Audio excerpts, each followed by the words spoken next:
Shall we do a little bit of a jam? Evening all.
Well then, fuckos.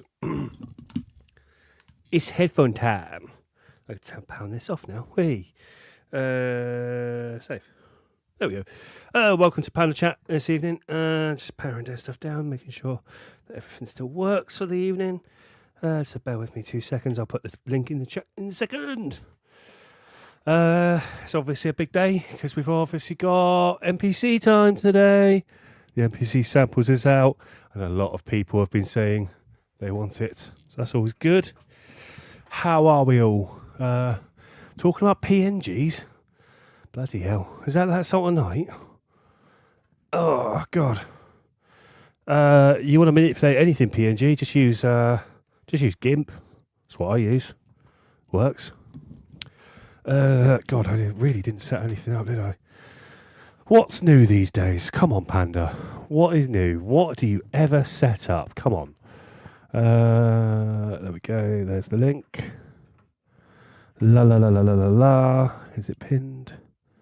Why can't I pin? Oh, because I'm signed in as fucking Panda on that one. What a pleborian. I really do want the NPC. I really do. It's itching, and it's at the same price as 2 P6s. I know, right? Mad. There we go. Now I can pin the message. There we go. Right, so there's the link. If you want to join in, feel free to jump on in. If you want to say hello, chat stuff. Obviously, give me a second whilst I set up the wheel, because my synths have taken over. They're taking over a lot more space than I anticipated. So, have fun with it. So we don't have the wheel for a second. We will do. The wheel is coming. Don't worry, people. That's what I did with it. I took the cable out for fucking Synth Southwest, which I'll chat about in a second as well. 2 seconds. Crap, I can't play any videos because I haven't got... why didn't I set this up earlier? I don't have a spare either. Fuck. Oh, I might have a spare. No, I don't have a spare. No, I don't. It's in my bag.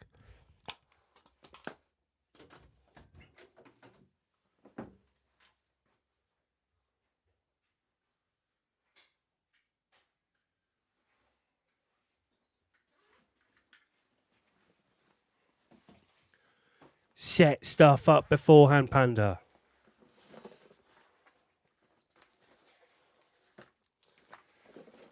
No,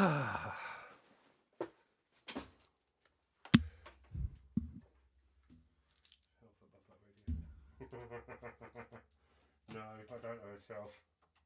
Oh shit, that's the wrong side. Oh god.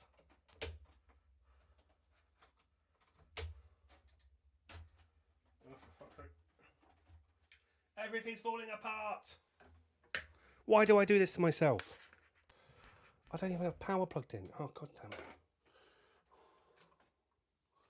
Why do I do this to myself every time? Move it, Neutron.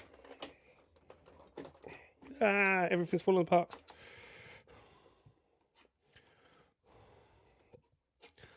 My screen's just taking a dip. Why has it done that? Hello everyone. I will be with you in a second. I've got no space anymore, so I've got to set up live. Sigh.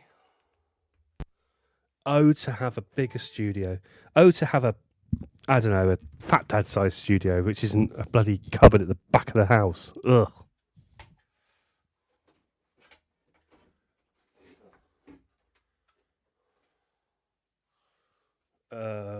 Where's that gone?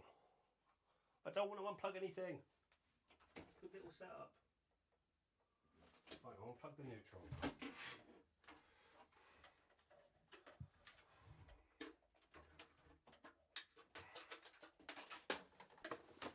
Go up there. Stay. Where is it gone? Where's my HDMI gone? Ah! And just chill. No, panic. We need to get it set up. Where's it gone? Why don't I label anything?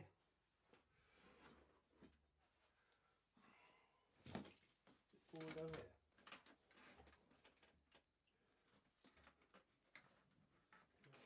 That's not it.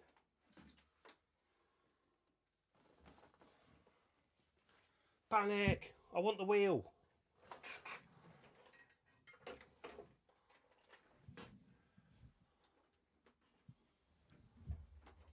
Aha! There it is. Strewn.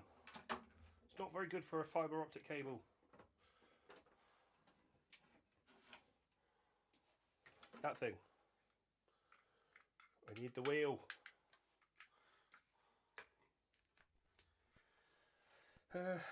God. Right.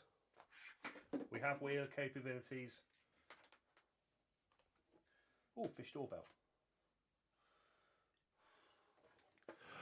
All right, there we go. Somewhat sorted.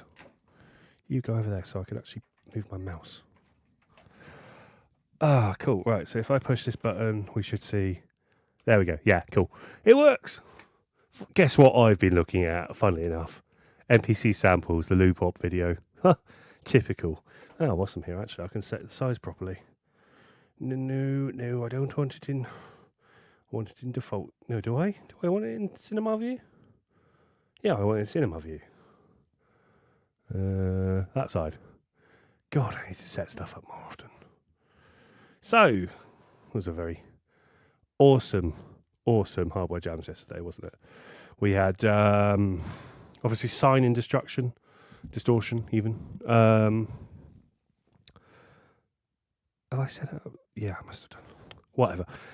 So yeah, lovely jams. I feel like we've hit a trend. The chilled ones tend to come out earlier on in the hardware jams, and the more angry ones come out towards the end. And to be fair, I don't mind that trend. It does mean that if you're doing the later slot, oh god, no, don't die. It does mean if you're doing the later slot, it does mean that you have a little bit more of the energy, shall we say. And yeah, it's a really good little week actually. I thought for a panda challenge anyway. I thought science and distortion. I'm gonna fuck that up all night, aren't I? Oh, bye camera. Hi camera. What the? I haven't even. I'm miles away. Need to buy cables on Friday. Motherfucker. Right, let me fit all this. Oh, I see what the issue is. It just needs a little. There we go. Yeah, so signs, everything. You can make everything with a sign. And I even did kind of allude to it in the challenge. Everything is a sine wave if you think about it enough. Yeah, you can make quite a lot of things out of sine waves. So, and with a bit of distortion. The only thing I really struggled with is noise. I did make a snare. I made a snare out of it. Wasn't that bad. I don't know if it's cheating by using LFO over the pitch of a sine wave. And although it was still pitched, you still got that just about with a very, very enveloped high pass filter. So yeah. I quite enjoyed that challenge. I'm going to definitely keep it in my back pocket because it makes people think. I think when we have a little bit of a, hopefully everyone stays, but we have a little bit more of an influx of new jammers. Now comes the signs versus distortion challenge. Or we could do square versus phasing. It's not as pure though. Signs definitely work. Cool. Right, I haven't even set the chat on this side. God damn it. Why don't I set anything fucking up? That one goes there. That one goes somewhere there. That'll do. Cool. Probably should spin the wheel once I've put it together. Shut up, you. Wheel. No, not fish doorbell. Wheel. Fish doorbell, where we could literally use a doorbell to let fish in. Look it up. It's mad. Cool. Right, wheel time. There's the wheel. Is it going to work? I think it's working.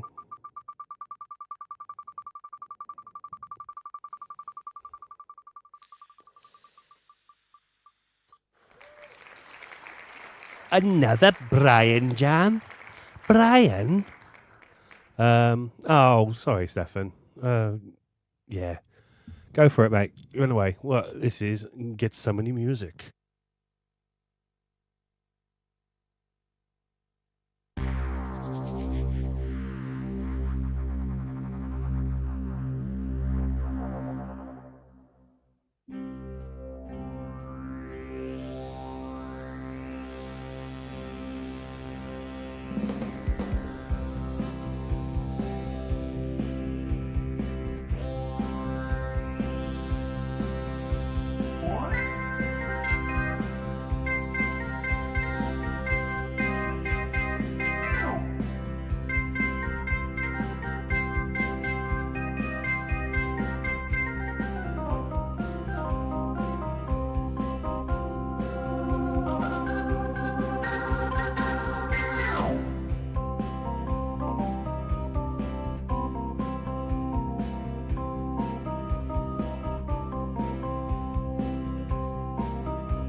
Bloody hell.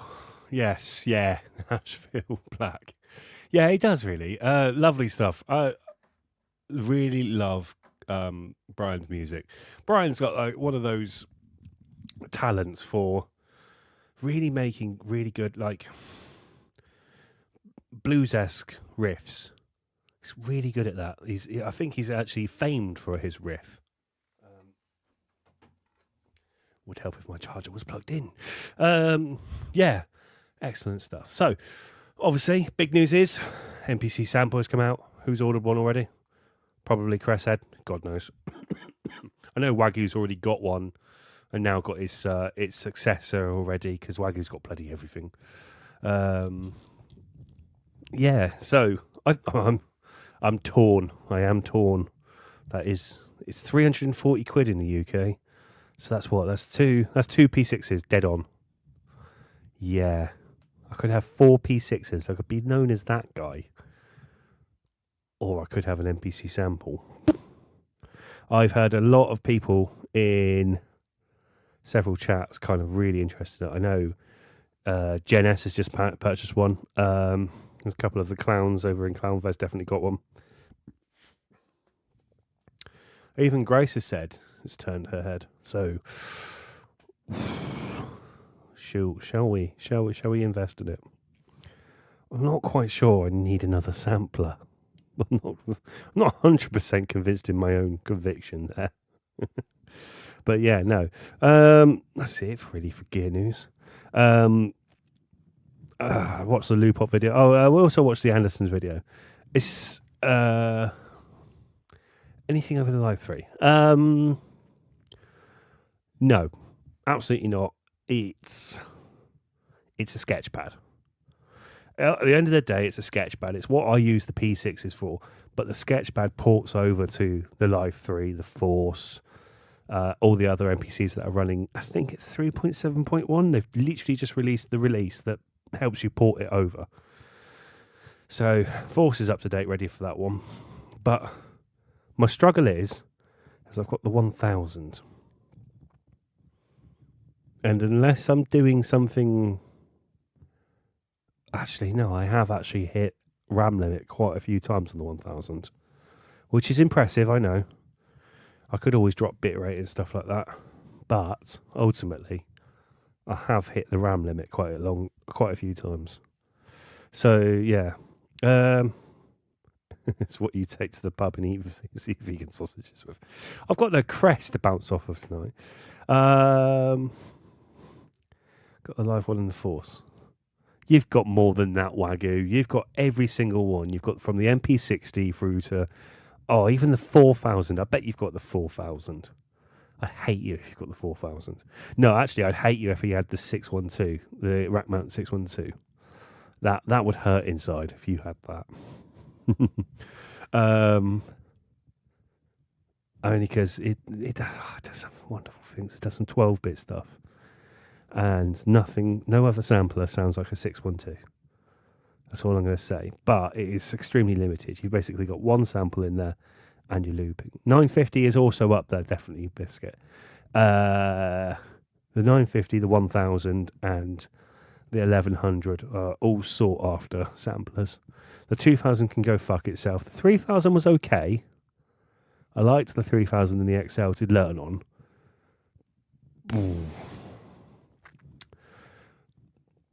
Get a Yamaha A5000. Ooh. See, this is where I start to struggle because I like the architecture of the Akai's. And the only thing that could tempt me otherwise is the Emu ESIs. But the Yamahas, I've always had a deep hatred for. No 612 yet. 1000, 3 1000s, an SO1, a 3000 CDXL, and the 5000. Yeah, the thing, Wagyu, is you said the word yet. You bastard. Roland S760. Ooh.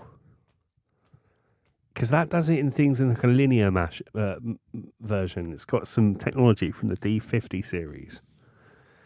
It's like somewhere between a D50 and a SP404, the S760. The thing is, the UI fucking sucks until you stick a VGA in it. I've played with them before. The 770 as well? Yeah. Oh, I don't know. I'm steering this very, very much to breakbeat and big beat. I know quite a lot of you synth heads will like to multi-sample and stuff like that as well, though. There's a lot to think about when it comes to old school samplers. Yeah, you need the screen and the mouse. Yeah, it's a given on that one, and it then becomes so much bigger. Although obviously you can get a VGA to HDMI adapter these days, and it just works. Before I started jamming 2 years ago, I was offered. No fucking way. What? How does this man have hands, let alone arms? I would have bitten them off, even if it was not working. I would have got it working. My 1000 is still broken, mind you. So yeah. Oi. Hey, Chris said, I haven't said hello to people. Let's have a look who's in the chat. Who's in the chat? Hello, Chris. Hello, Half God, Half Beast. Hello, Keith in Watford. Hello, Luke Magna. Luke Face Mag Knox. Knox Face Mag Luke. Probes, Fat Dad, Talith. Uncle Chrome and Wagyu. Hello. Oh, hello. Oh, I've actually got to do something now. Hello, Muppet. Hello, I'm just muting YouTube. There we go. Can you hear me? Yeah, loud and clear. Oh, I'm sorry. There you go. It's been an eventful day for your bank account, hasn't it? Yeah, I've still got the money in it. Amazing. Woohoo! You managed to get to, what is it now? 11:30 without purchasing it. That's pretty good. Oh, easily done. Once I found out I didn't like it, it's fine. I'm not my gas is. I am without gas. I may be getting gas at some point, but currently it is evaporated. How are you? So basically, when it is in my hands, you're going to go, no, don't want it. Yeah, pretty much at the minute. Yeah, the things that it can't do at the moment mean that I'm not interested in it. It's just useless. It's like having a girlfriend without a head. It's like very pretty, not that sort of useful in the end. Well, maybe, you know what, actually, I might take that back. Yeah, I might take that one back. I need a better analogy. Chat, get me a better analogy than that, because that's not a good analogy, is it? It's like it's a gun without a bullet. It's almost there. It really is. It's like 9 out of 10, but that one is a really bad, stupid, ridiculous. How did it get past the beta testers? Dumbass, stupid thing. It's like, really? So if they fix that, I might be getting one. But they need to fix that. That's what I say. And that thing being more than 16 steps of that being exactly how the SP404 started life. The SP404. Yeah. So SP404 Mark II. So Mark II, so the new version, that when that shipped, you couldn't do pitched anything. So Luke Pop went out and he sampled 16 different notes to go on 16 pads, just so in the review video that he made for it, he could play something, because the SP404 couldn't play anything other than drum beats and chopping samples up. And that's basically where the Akai samples is. It also can't do anything other than 16 semitones. He can't even do octave up, octave down of those 16 semitones. That's it. So whatever the original pitch was, then you get 8 up and 8 down. That's it. It's like, really? It'd be 8 up and 7 down or whatever. Well, yeah. Well, I'm not the biggest on maths, am I? So yeah. Or whatever, which way round. I mean, like, it would just be the original pitch and up 15 steps. Yeah, probably. Yeah. Because you normally set it to the bottom left, wouldn't you? I have tried using 16 levels on my MPC1 a couple of times. I went, why am I back? Why am I doing this? It's like, no. So if that's the only thing you can do on it, then for other people, it depends who you think the what do you call it? The target demographic for the buyers is if the target demographic for buyers are making me beats, mate, which is you're doing your drum beats and you're chopping your stuff up. If that's what you're doing, then I think it's a fucking brilliant piece of kit. But I think that's why it resonates with me then. Yeah, probably, but probably it's like I don't get why is he pissed off about it? It's amazing. What I need for what you need it to do, it's probably going to be fucking amazing. For what I want it to do, it's literally it's a car without wheels. It's pointless. It ain't going anywhere, is it? I can't. The thing that I do all day, I can't do on it. So it's a non-starter for me. I could use it. I could use it as a drum machine. I could do that. Or in which case, you're kind of looking at the sampler being more of a groove box then, almost. Yeah, yeah. It's very much like the SP404. It's got some amazing things in it, but it's fucking dumb on some things. It's like, are you fucking joking that you thought that was a good idea? It's like, and you let it go. Like, oh well, dear. if you have a think about it from a turntablist sampler head. Most of the time, you're not actually you'll sample a phrase, and then you'll utilize the pitch in the pad. You'll use the knobs pitch instead of the 16-step pad, so you can't play it. Yeah, you can't. I can't discover a melody. I have to program it. I'm not doing that. Yeah, I get what you mean. Yeah, I can see. So it's really good at some stuff. It's very much like an SP404, where it's like, I can do multiple minutes of fucking stereo recording, don't even think about it. That's like not even a thing. It's like, oh, that's fucking amazing, that is.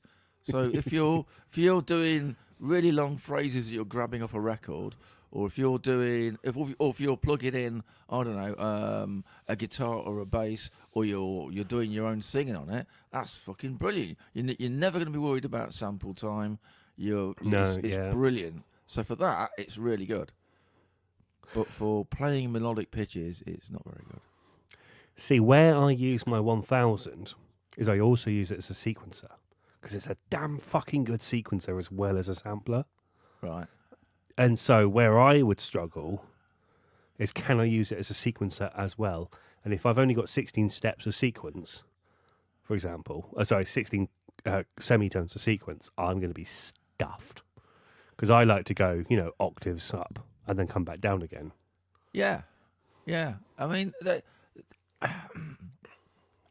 never ever buy anything on the idea that they're going to fix it. Because until they fixed it, it's not fixed, is it? But I would think they would address it at some point. Because I'm sure some people were going, what's this about? I didn't realise this. Because most of the reviews that I've seen just gloss over it. They go, he's got 16 levels. He can do 2 notes. Here's a 2-note bass line. It does melodics. It's amazing. It's like, no. Fucking no. I've spotted what you've just done there, and it doesn't do fuck all, does it? So, I'm a bit disappointed on the reviewers, really. Yeah. Nobody's come out and said this is bullshit. This is what's going on here for this particular thing. I mean, I'm going on a one-man crusade about this. There are loads of really cool things about it that are really good, and really well done. Like the effects look really cool. The punching effects look really cool. Oh yeah, those pad effects. There's loads. Yeah, there's pad effects. There's the per sample filtering is really cool. The envelopes you've got are okay. They seem to be a percussive envelope. It's not an ADSR. It seems to be an attack and release envelope. But you have them, and I think you can record them. So you can change it as it's playing. You can record that movement on it. So which is something you struggle on, that basic semi-modulars. I can't adjust my attack via CD. Yeah. So yeah. I'm gonna give it till payday, and then I'll make up my mind. Oh, you're not actually. It's on Amazon, by the way. It's on, and they've got stock in Andertons. It's on Amazon.co.uk. So if you do want to buy it, you can have it tomorrow. You bastard. Just letting you know. It's not even Friday yet, when payday's Friday, isn't it? or near enough Friday. Well, actually, to be fair, I've got... And it's £339. It's not $399. Well, it is $399, but it's not £399. They haven't done the old switcheroo for the the denomination of currency. They've actually made it a little bit cheaper. I don't have a prime on this one. I would get it 15th of April to the 25th of May. Flippity flops. So I think they're selling like hotcakes. Oh yeah, they'll definitely sell, and to the demographic that don't really need pitch stuff, it's going to be amazing. But the people who are like going like, now it's killing the KO2, it's killing the rhythm, it's killing this, that, and the other. It's like sort of, but sort of absolutely not as well. Depends who you are. Depends how you use your bit of kit. Yeah. So yeah, I don't know. What product has ever been perfect on release? Really? They haven't made me yet. Oh, there's a product. Hang on. No. Perfect on release. You haven't started I selling think, yourself, have you? You know what? I thought if I had to list anything that I was incredibly happy with once I bought it as a music product, I would probably go the MPC1. That was like, God, this is good. God, this is amazing. Oh, it doesn't do that. Talk to somebody. Yes, it does. Oh, does it? Where? Oh, it's there. All right, okay. Yeah, I'm sure then. That's that. How many conversations I have like that where I thought he didn't do something, and then who comes out and goes like, it's just there, mate, you fucking idiot. It's like, oh, right, okay. Yeah, so many times I found that on the Force. But it's taken so many revisions to get good on the Force. Yeah, well, that was the other thing. As a product, look. I mean, you said like, what was a good product on release? And on release, I thought it was pretty good, but it just kept getting fucking better. They kept throwing new and new and new. It's like, oh shit, got that. Oh, I wish we had hype. We waited fucking ages for hype to turn up on the MPC, because you guys got it on the Force for ages, didn't you? And I was like, it came with it. Well, okay, yeah, fair enough. It came with it, but eventually we got it, and it's and hype's very usable. It's very usable. It might not be, it might not sound like a Moog, it might not sound like a whatever, but if you just want a load of instruments that get the job done, it's the get the job done sort of plugin. It'll do a piano, it'll do strings and all that shit. Yeah, so it's pretty cool. I have had a couple of plays on plugins. It's not my gaff. It's like it's not my gaff either. I'm not big on plugins. I quite liked the Selena and I quite liked the Mellotron, but after a little while, it became a bit of a one-trick pony. Yeah. It's one of those ooh, and then like 3 months later, you go, you sort of go back to it and go, yeah, it does that. It's doing that thing again, isn't it? It did that thing that I did on the first time. Yeah, it's cool. And it's nice to have when it was free. Oh, yeah. I'll be a bit miffed if I was paying for it. If I paid like $90 to get the Selena plug-in and then I didn't sort of use it, I go, well, that was a waste of fucking money, wasn't it? I used it on one track for 2 chords. It's like, yeah. Yeah, I got the Odyssey as well, but then I looked at what I've got around in my studio and I've just got a shit ton of mono synths, and I'm kind of going, why the fuck did I get that? I thought the Odyssey sounds really bland as a plugin. Just doesn't sound like anything to me. It just sounds like it sounded like any plugin from any era ever, but they called it Odyssey, and they give it the interface to look like it. Didn't have any like ooh character type thing for me. No, I mean the String Machines challenge. That's a bloody good one. Yeah. Yeah, I like that because you can go all the way from VP330 to making your own ones on whatever you've got. I think it's as long as you've got. Can we call it the G-string challenge? What do you think? You can only play in G. Fly past admin or not? Probably not. Hello there, how you going? Hey guys, Mr. Addicted. Hello. how you doing? I like the red dress, by the way. It's very me. I have put a bit of weight on, but I'm okay. Yeah. What are you on about? You're the same weight as I made you 4 or 5 months ago. Yeah, but you can't see my dodgy knee under that dress, can you? I've got a swollen knee. That's why I gave you such a nice dress. Thank you. Yeah, just in case you got a swollen knee, it's fine. It's like the dress, the famous one that Madonna wore from Marilyn Monroe in that Oh, one probably. music video. Remember that? Yeah. Oh, yeah, vaguely. Oh, a bit Forgot. before my time, though. Oh, he's doing that Arm Young thing again. That was not isn't that long ago. Hey, Beethoven's before my time too. I know a lot about Beethoven, so what are you gonna do? he? I know a lot about Cro-Magnon Man, but I'm not saying Exactly. Yes. That's not a good argument, sir. All right. What were you guys talking about the hardware? I missed it. What's the... So MPC samples, the baby sampler. Oh, the new for thing. Oh, 400 right, okay. just dropped. Right. And Cress is slowly becoming against it for one reason only. Yeah. It only has 16 steps of pitching. Oh. Yeah. So That's it. You- No octaves, no scales, no. Well, keys. I mean, depends what you're going to use it for. I mean, that can be hugely important. Yeah. Because if you get a sample and it's nowhere near the register you need it to be in, and you only get so much well, you range can with it. still pitch it up, for example, using the knob, but you only have 16 steps of playable pitches. Yeah. I wonder if it's got Oh, custom right. I see what you mean. scales. Right. If So you did then- custom scales, that might actually No. expand no, it.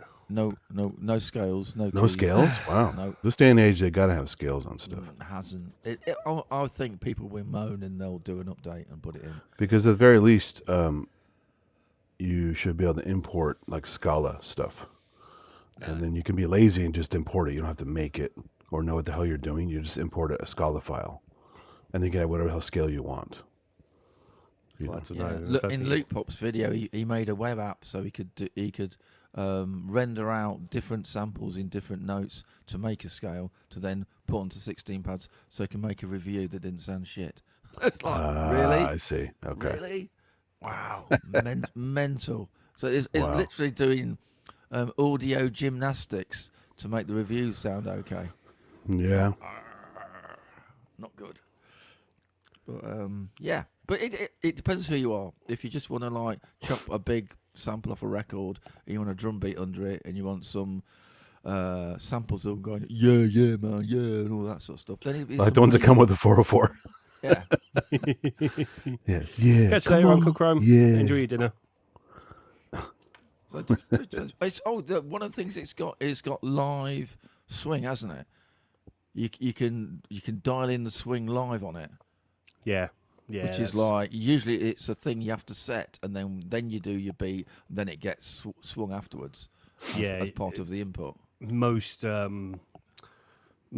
MPCs you have to bake it into the MIDI file. Yeah. So So- having live swing is really cool. There's a lot of really cool stuff for it. It's almost there. Like I say, it's like a 9 out of 10. It's just that one. If it impacts you, then it's annoying. If it So doesn't how much is it impact you, again? What's the? $399. Yeah. I mean, for the money. Although to be fair, when SP404 came out, the compact flash version that I got, the first one, it wasn't much more than that. It was pretty Yeah. cheap. Yeah. Yeah. And it did a lot. I mean, it wasn't good. Like you had no velocity on the pads. You had what's the other problem with it? No velocity on the pads. Once you start editing a file, it doesn't reset this depending how you edited it, it doesn't reset the size of the sample very well. So you don't like regain a bunch of space back. And if you do like stuff in there was a weird thing, the way you truncate it versus, I forgot now. The memory management was not very good. So you think you're going to get all this flexibility, and it didn't quite deliver. There's one editing feature, I forgot about it, but it didn't really give you what you wanted, as much flexibility. And it was a bitch to use because it was so many button chord combinations, all the little stuff screened above buttons and shift Yeah. functions and stuff. And if you don't, I had to make a cheat sheet for it. I could never use it if I stopped using it for like a couple weeks. Yeah. I would That's a bit forget like how everything SP404 was. Mark II. One of the Yeah. good things about the Akai samples is its general use or user interface seems pretty cool. Doesn't seem to be like, where the fuck am I going? You sort of know where it looks quite easy to use, which is nice. Yeah. Not That's good. confusing. You know what I mean? Yeah, because I mean, I love the teenage engineering stuff and the Electron stuff, but same thing. You walk away from it for a while, you forget all the cool controls and how to do stuff on them. Oh, the Electron stuff for sure. Oh yeah, and your OPZ with no OPZ, screen. OP1 have some little tricks in there that if you don't use them enough, you'll forget. Yeah. And even the pocket operators. I mean, I don't use them that much. I go, how did I do that again on there? Oh yeah, that's right. Yeah. You know, so we have a spin the wheel person saying spin the wheel. Oh, Tanner for saying spin the wheel. There's the wheel. Let's go. Is this the big wheel? Oh yeah, that's the big wheel. Yeah, it's the very Hardly broken fucking wheel. moving. Clunk, clunk, clunk, clunk, clunk. So Right. Sam, you say you're actually going to buy that thing? I'm not, no. Oh, give me a couple of days to make up my mind. You already have Sam- stuff to Sam do will, that 'cause though, he's- right? Sam will because he's weak. He'll I've got so he'll, many he'll, samples. he'll buckle. I was saying you can't be Oh, missing the Symptoms of functionality. reality. Fucking fuck. That's a new one. No, and I even got portability in 2 P6s, so I'm not exactly missing out. Anyway, symptoms of reality. We've spin the wheel. Don't worry, I'll mute you too. Don't worry, I got it. There we go. Oh, where's that gone? There it is. Hey. What's the matter with you? You never seen a monkey before?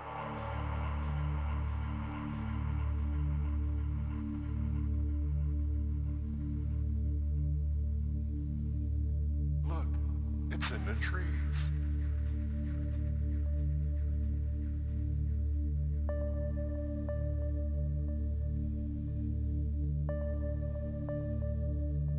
Whatever you do, don't look them in the eye.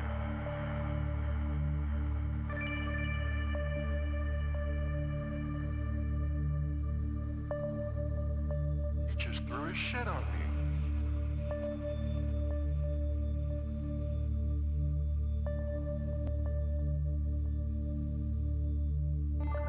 What's the matter with you? You never seen a monkey before?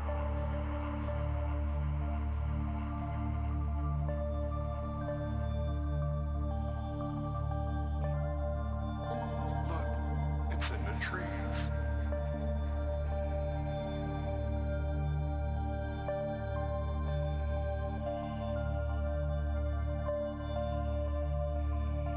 Whatever you do, don't look them in the eye.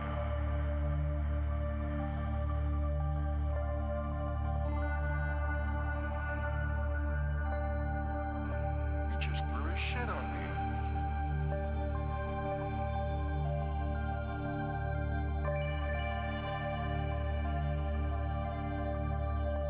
What's the matter with you? You never seen a monkey before?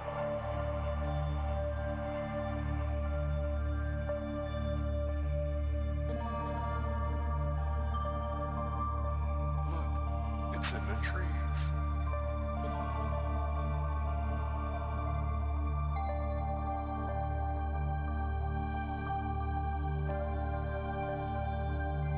Whatever you do, don't look them in the eye.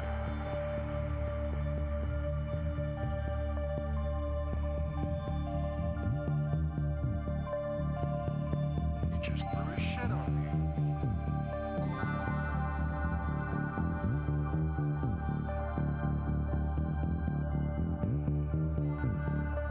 What's the matter with you? You never seen a monkey before?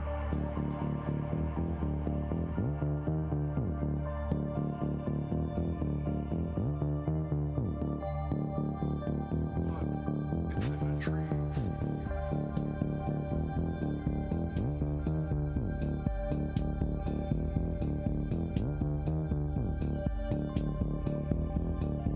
Whatever you do, don't look them in the eye.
That's one way to end it. That was Oh, shit. Wrong button. that was loud. Well, at the end, yeah. I don't remember that challenge. How long ago was that? Oh, a while ago. That's an interesting way to end a song, you know, because usually you have a fade out. This was a fade up. What? Yeah. It's a bit Yeah, nuts that was when you think about it. It was a moment, definitely. It was cool. Oh, okay. Well, I've Came ended stuff with out- distortion before. That works sometimes. 20th of October 2024, that jam was. Oh, wow. That's what I remember. That's a long Oh, yeah. time. This wheel's got 2 years worth of jams. Okay. Yeah, no wonder. Yeah, So because we've I've done at least 300 of them, so I can't remember. Wow. God, have we even done 3? Yeah, it's I think 6 so, years yeah. old, so yeah, it's about Yeah. 300. Or maybe Every single one 3. then. None of 300, maybe 250, something like that. It's been about 3.5 years. So Well, it's only 50 weeks in it, 52 Wait, weeks wait. in the 3.5, 4 years. No, 4 years. About 4 years. So about 200, I guess. 200. Yeah. Yeah. I like that. Excellent. Oh, that's good. Good going. I'm trying to keep up. I can't. Mm-hmm. Hey, John Alchemy. Sorry, you Crazy. J.A. Been a long day. Time flies. I've done nothing today. I hate you. I wish I'd done nothing. Well, actually, I went to the local shop, but that took me about 20 minutes hobbling there and back. So that took a while. Like I'm not 90-year-old fucking twat. Yeah. So this weekend, also I went to the inaugural Synth Southwest. Oh yeah, how was that? Oh, yeah. Was that awesome, fantastic, brilliant? How were the chips? Chips are bloody lovely. How was the train? Oh, train's always good. I love train. How was the model train in camera? Was that quite good? I didn't get as many shots as I'd like to because I didn't want to get it out too often because there's so many people there. It was mad. Let me see if I've got an image. Yeah. I was hoping they were going to have live coverage, but they kept having failures with Yeah, streams no. and stuff. So. So that was the exposition. In the evening, they had a thing. I didn't have the energy to do that, and the evening, I was shattered by 4 o'clock. Well, I was there from 10 a.m. Let me just do the Zoom. So yeah, so you had a really good selection of stuff there. It was like the Levia synth was there, proud and centre. You can see that bottom centre, and then around the corner there was just so many vintage synths. Like, got to see CS80 in the wild. Oh, so sadly it didn't work. There was a bunch of Rolands. There was a whole drum machine corner. So you had like CR78, Simmons, 2 Simmons drum kits. All right. What else was Lindrum, DMX? Was the organ working? Yeah, the organ works. Oh, okay. Just no one I see played it. Eddie's stack over there on the left. His wall Yes, of gear. yeah. Ty Unwin set up with a load of bearings for a set. I believe he did, yes, but I didn't go to the evening. So I missed all the sets in the evening, which is a shame because also it was a bit of a small world. They were chatting in the pub, saying, "Oh yeah, Dom sorted this out, Dom sorted that out," and I just went, "Dom, Dawlish, sound, lighting. That's my old fucking boss. All right. Is his name Dom Jeffrey?" And he went, "Yeah. How do you know him?" I was like, "I was literally his last hire before he left my workplace." All right. Wow. So yeah, small world. How were the sadly, afternoon performances? Did you go to those? yeah, so in like the pulpit at the back, next to the organ, there was 4 performances during the day. Bang Bang Club, which is a local. Oh, it's in the main room. They didn't have a separate room for it. No. So Okay. basically, everyone stopped playing. And we had a listen. Okay. Right. So Bang Bang Club, a guy from DBS, Matt Ewan. Oh God, I've met him so many times. Such a lovely guy. He brought like a modular slash. Is it the MC707 or the TR8S? All right. I think a push 3 and some sort of launch pad to trigger off the push 3 as well whilst he was playing. That was pretty good because that was like at the end of the day. I say the expo, and that was just like techno. But Bang Bang Club, they did like live 80s stuff. There was a couple of guys with some guitars and guitar synth pedals and stuff like that. All right. And I think I missed the first one, so I have no clue what it was. There you go. No, I didn't. It was two guys doing more 80s stuff. And at which point I was outside just kind of like getting some air going, You're not That's an a lot of 80s 80s. guy, are you? no. Although it was very good, and it actually sounded brilliant, to be fair. So I didn't, my phone, my replacement phone from the Stag Do, which I lost. You is a lost bit your shit. phone? On the Stag Do, yeah. Oh, you knob. Why did you manage to do that? You just drop it somewhere or left it somewhere. I got in a taxi and it didn't come with me out the taxi. Well, there you go. Fuck. That's all right. I'm just El Stupido. Yeah. That's a P6 you could have had there. Fucking hell. Oh, I'll get it on insurance at some point. I just need to wait for the insurance to clear. But yeah, no, it was a really cool little weekend, little jaunt. It's nice to have it on your home turf as well. Was it far from you then? No, it's like 10 minutes on the train down. All right. Game on then. Yeah, that's what I was saying. Like, I don't care who it's associated with. Hate me, love me. I don't care. It's a synth show on your home turf. You're going to go to it. Yeah, you can try, can't you? Yeah, if it's that local, yeah. Game on. Yeah, and Shape Navigator, Peter Coit, does Coastal yeah. Noughts. Oh, yeah. Yeah, Is he he there? came down. He's actually doing a theatre show next week not next week, the week after next in my venue.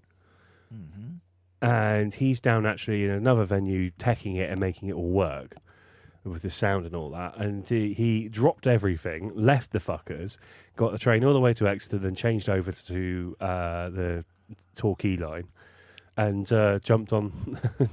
And I saw him for a good 20 minutes before my stomach went, "No, you're hungry. Get fucking out there, you fat bastard, and eat a pasty." I have chips. a question for you, Sam. What? When are you going to do an EMON? As in, run my own or just go to one?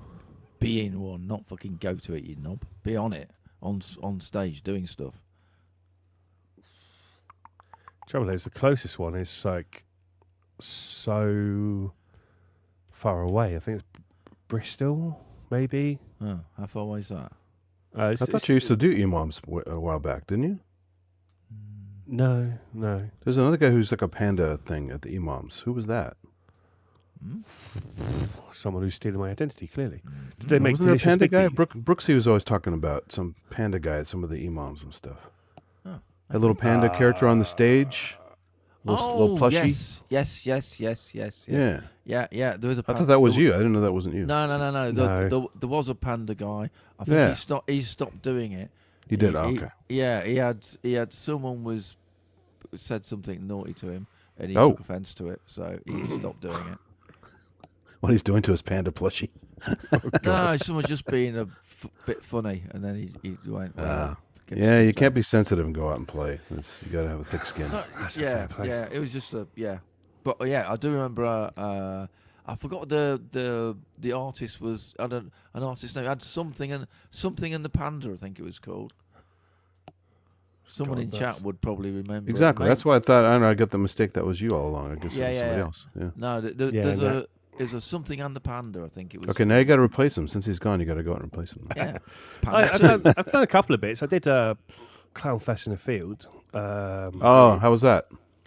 Hot, Very bothered. drunk. and- Yeah. I wasn't drunk actually. It was just No, it was too hot to get drunk. Wow. I was sweating it out faster than I was consuming it. Oh, okay. It's like a replacement service. Yeah, it was like 32 degrees that day, and it was hell. Wow. And then I basically did my set in my shorts. So again, I've done it practically naked. Wow. So. But yeah, no. That's only that I haven't taken my gear out that often. I think when we did the EMOM challenge, I took some gear over to my venue and then just put on. I did a little 10-minute set of wanking around. But that's It's fun if you got the right setup and you have the time to prepare for it. I mean, I've done a bunch in San Francisco, but I just haven't had time lately. So yeah. Yeah, so Wuggy's asked a question about the Leviasynth. Manny made a load of patches. He named them Pro Synth Networky. So the only ones I can remember was Spong Bass, because that is, yeah. And There's one for Robbie, one for Andrew, one for Kent, I think. Was it Yeah. Andrew Dubhurst or something like that? It was really it was clever wording. I think Peter it was, got one. Peter James Stephen got one named after him. Yeah, it's a nice little collection. But then I was shown the piano that Dr. Synth had made, and it was insane because the one thing that was pointed out to me was there is no samples. No. It is that the sounded like a TX grand. one? Well, Yeah, the I mean, TX-16. even on Montage, she's made some amazing stuff. That's not like pianos. He just knows his shit. You know. Yeah, and it was Matt Evans that turned around to me and went, I would fucking love to know how that man's brain works. And I went, dare not bother. You can listen to him on the Behind the Synth Yamaha podcast, and he'll explain all of that stuff. And you may not understand most of it, but he'll explain it. Yeah, he just knows what algorithm to use and what ratios and stuff like that. It's amazing. Yeah, he knows. He's talking about this, harmonic index and all this other kind of stuff that the for the operators to work the way they do and stuff. Because he lives in FM land big time. I mean, he's made piano patches for the SY99, and although it does have sample capability, I don't think he's using any of the samples on there either. There is very powerful synth. There is a Keith and Watford patch on it as well. I know that because Keith couldn't make it down because Keith was poorly on the weekends, which is a shame. I hope you were feeling better now. I can see you in the chat. Yeah, there was a Keith and Watford patch as well. Can't remember anyone else's. Nah, beyond me. Going back to Clownfest, am I doing Clownfest this year? I don't know is the answer. I've kind of left mark on red on that one. I've basically got fuck all holiday for the rest of the year, thanks to the honeymoon and the wedding. So I'm really struggling for holiday. Yeah. This will be the first year ever I might have to work my birthday. Flippity flops. I know, I've never worked my birthday ever because it's always either been in summer holidays at school, or was he too young for obviously working, or Is this a how far away is your birthday, Sam? July 29th. And guess also we can forget my about that. holiday fucking resets on the 1st of August. So fucking annoying. Wow. There you go. If you're a born again Christian, you could have 2 holidays, couldn't you? 2 birthdays. Anyway, moving on. Yeah. So you're out of holiday then, basically. I am not out of holiday. I've just got so many commitments this year because my brother's getting married as well, hence the stag do. Yeah. And that's already a week of my life taken out from holiday. So you guys have like a bachelor party and stuff like that? Yeah, we went to Portugal. Oh. Yeah. And you know when Brits go wild when they're abroad? Oh, yeah. Yeah, there was 15 of us. Somebody, at least one person ends up getting hurt, right? So. Yeah, it was my brother, to be fair. Yeah. We peppered him with paintballs on the Saturday. Oh, and damn. in the evening of Saturday, already bruised and broken, he was drunkenly stumbling up a very, very steep hill. And he just stopped. And I've never seen someone slow motion fall. For about 10 seconds, he just fell forwards and then just face planted the floor. Oh, it was beautiful. Bless him. So yeah, in answer to your question, Fat Dad, I don't know. I really would like to because last year I could only bring limited kit. This year I would hesitate until I know who's going, and then go, oi, pick me up from Cardiff because it's a fucker to get to. If it's the same place, I think it's somewhere out in Fountain Hill, which is like arse end of Wales. And then we go from Cardiff to the place, and then I've only got to get my shit to Cardiff, which is really easy on the trains. But anywhere from Cardiff over across to wherever the fuck it was, Clundu, and then up on a bus. Yeah, fuck that. And then I've got to carry it. So I will need help if I do that. Yeah. Speaking of bachelor parties, I went to one once. Didn't know the guy very well. As kind of a friend of a friend, but we went to this local strip club called the Pink Poodle. It's kind of a famous San Jose establishment. And the guy was all drunk. He got up on stage. The stripper, he didn't really like the stripper apparently, and she was getting all aggressive with him. and he just got embarrassed, and like his chair almost fell over when she was trying to do a chair dance with him, and he's just not having it. He just walked off stage at one point because he's not having a good time. It was very funny. We're all laughing at him. Oops. Just go with the flow, you know. Yeah. Yeah, no, this stag do made my stag do look tame. That's all I'm going to say on that one. Oh yeah, I've been to some ones like private bar rooms and venues, and a lot of weird shit happened behind the scenes there because there's no audience except for the few people in the room. So No witnesses. basically, no No cameras, cameras. no witnesses. Yeah, Yeah. this some Dodgy weird shit. shit happening there. Yeah. Oh, I don't know. Ah, there you go. Have you It's done made, it? Chris. It's made, yeah. Well done. Is he still in? He's still in. Yeah, Wagyu's still in, yeah. So, favourite jam other than yours there, Andy? Favorite yesterday? jammer. Oh, from yesterday. You know, unfortunately, I've been busy lately during the stream, so I jump in when I can and listen on mobile here and there. Yeah. So I can't honestly give an assessment without hearing more of it. So there were a lot of good ones, obviously, but I can't call it out and be fair. So Fair enough. What about yeah. you, Chris? Did you manage to catch most of it? Yeah, there's two that stood out, which you might think what they might be. Was it the clash of the FM?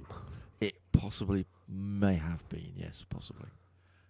So, two. Right, so there was the traditional FM, then there was the angry FM. Yeah. But So, they're both fucking good. Who was that? So the traditional FM artist was Dr. Synth and Wagyu, and the angry FM was me and Grace. Yeah. Okay. So I'm going to hazard Mine a was all guess. FM too. It's just FM8, but it was still FM.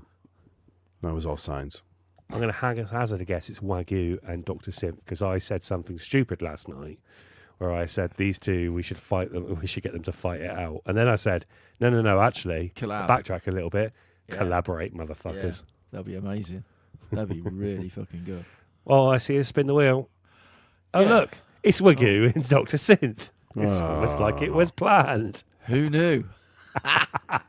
We can finally work out who would win in a fight through Here the we go. power of the wheel. So I'm going to wait for it to go to the middle so it's got a fair chance. This should then I'll click. properly spin as well, shouldn't it? It does. Fuckity flaps. Here we go. Wagyu, are you a winner? Dun, dun, dun, dun, dun, dun, dun, I think dun, so, dun, yeah. dun, dun. Wagyu's done it. Woo! You're on, kiddo. Well done, Wagyu. You finally beat Dr. Synth. Oh, You'll it was very you good. watch. Waggles was very good. Oh, yeah, no. It's become a bit of a famous line of mine, favourite jam so far of yours. Oh. Yeah, you keep replacing the favourite jam every week of Wagyu's. Anyway, let's all shut up and have a listen.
Yep, no, definitely favourite jam so far.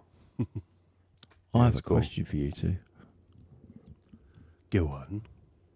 Who wants to be the first one to ask the question? Yeah. Sam, Yeah. The oh, dress. I'm back. Hello. You do music every week. Well, mostly every week for hardware jams. You you do lots of stuff for popcorn night. I may be wrong here. Me being wrong. Who would have thought that? Do you do music as a what's the best way like as a transient thing? As in, you need to do something for Friday, so you do something for Friday, and then it's gone. Do you not have any? Is that how you do your music? It's a thing you're going to do to fill a particular moment in time for that week or that day, and then once it's done, then you just move on to the next one. Is that how you do music? Or do you have any plans to like get anything together? No, I am getting together the third album. Oh, you are? Okay. Yeah, no, so I utilise the challenge ideas to kind of set me on, or popcorn night to set me on a track. So if I've got an idea to make a track that isn't related to the challenge, then it goes on popcorn night. If I've got an idea to obviously get ahead with the challenge, so if it's my week to do the challenge, for example, I've got to do a jam. That's the only time where it's not exactly transient. Right. Like this week, I didn't struggle, but it was different and it wasn't what I would put out. So that one wouldn't make it to the album, for example. Right. And don't forget, I keep all my jams and I either mix it together the New Year's Eve. I normally do that. Ah, okay. Yeah, you put it back in the pot, sort of thing. Yeah, and I keep so utilising the Force. Obviously, I can export that over to Ableton, and I can fuck with it further. For example, so I can polish it. Right. Okay. But you have plans to do go through them and go, well, that's going to be on the album, that's not, and whatever. So you've got plans of getting of collation to put them on some sort of album of some sort at some point. Yeah. Hey, Tim Smith. Yes, yeah, and hang on a minute. Let me see how many songs I've got so far on the latest. Because I haven't got a bloody clue. I haven't done it in a little while. I've actually got to, think of a couple more that's going in. I think the kebab runner's definitely going in. I enjoyed making that one. Oh, why do I have to sign in for my email? Is this the original kebab? Wasn't there a second kebab one? The fourth one that came out a couple of weeks ago. Oh, okay. Yeah, I missed that one. That one felt like a good step up from 2 years ago when I did those stupid fucking challenges. Where is it? There we go. The Difficult Turd album. That's the name. That's the running name anyway. There's 8 tracks in there so far. Okay, that's almost an album, isn't it? 8, 9, or 10. I like to do about 11, 12. Hmm.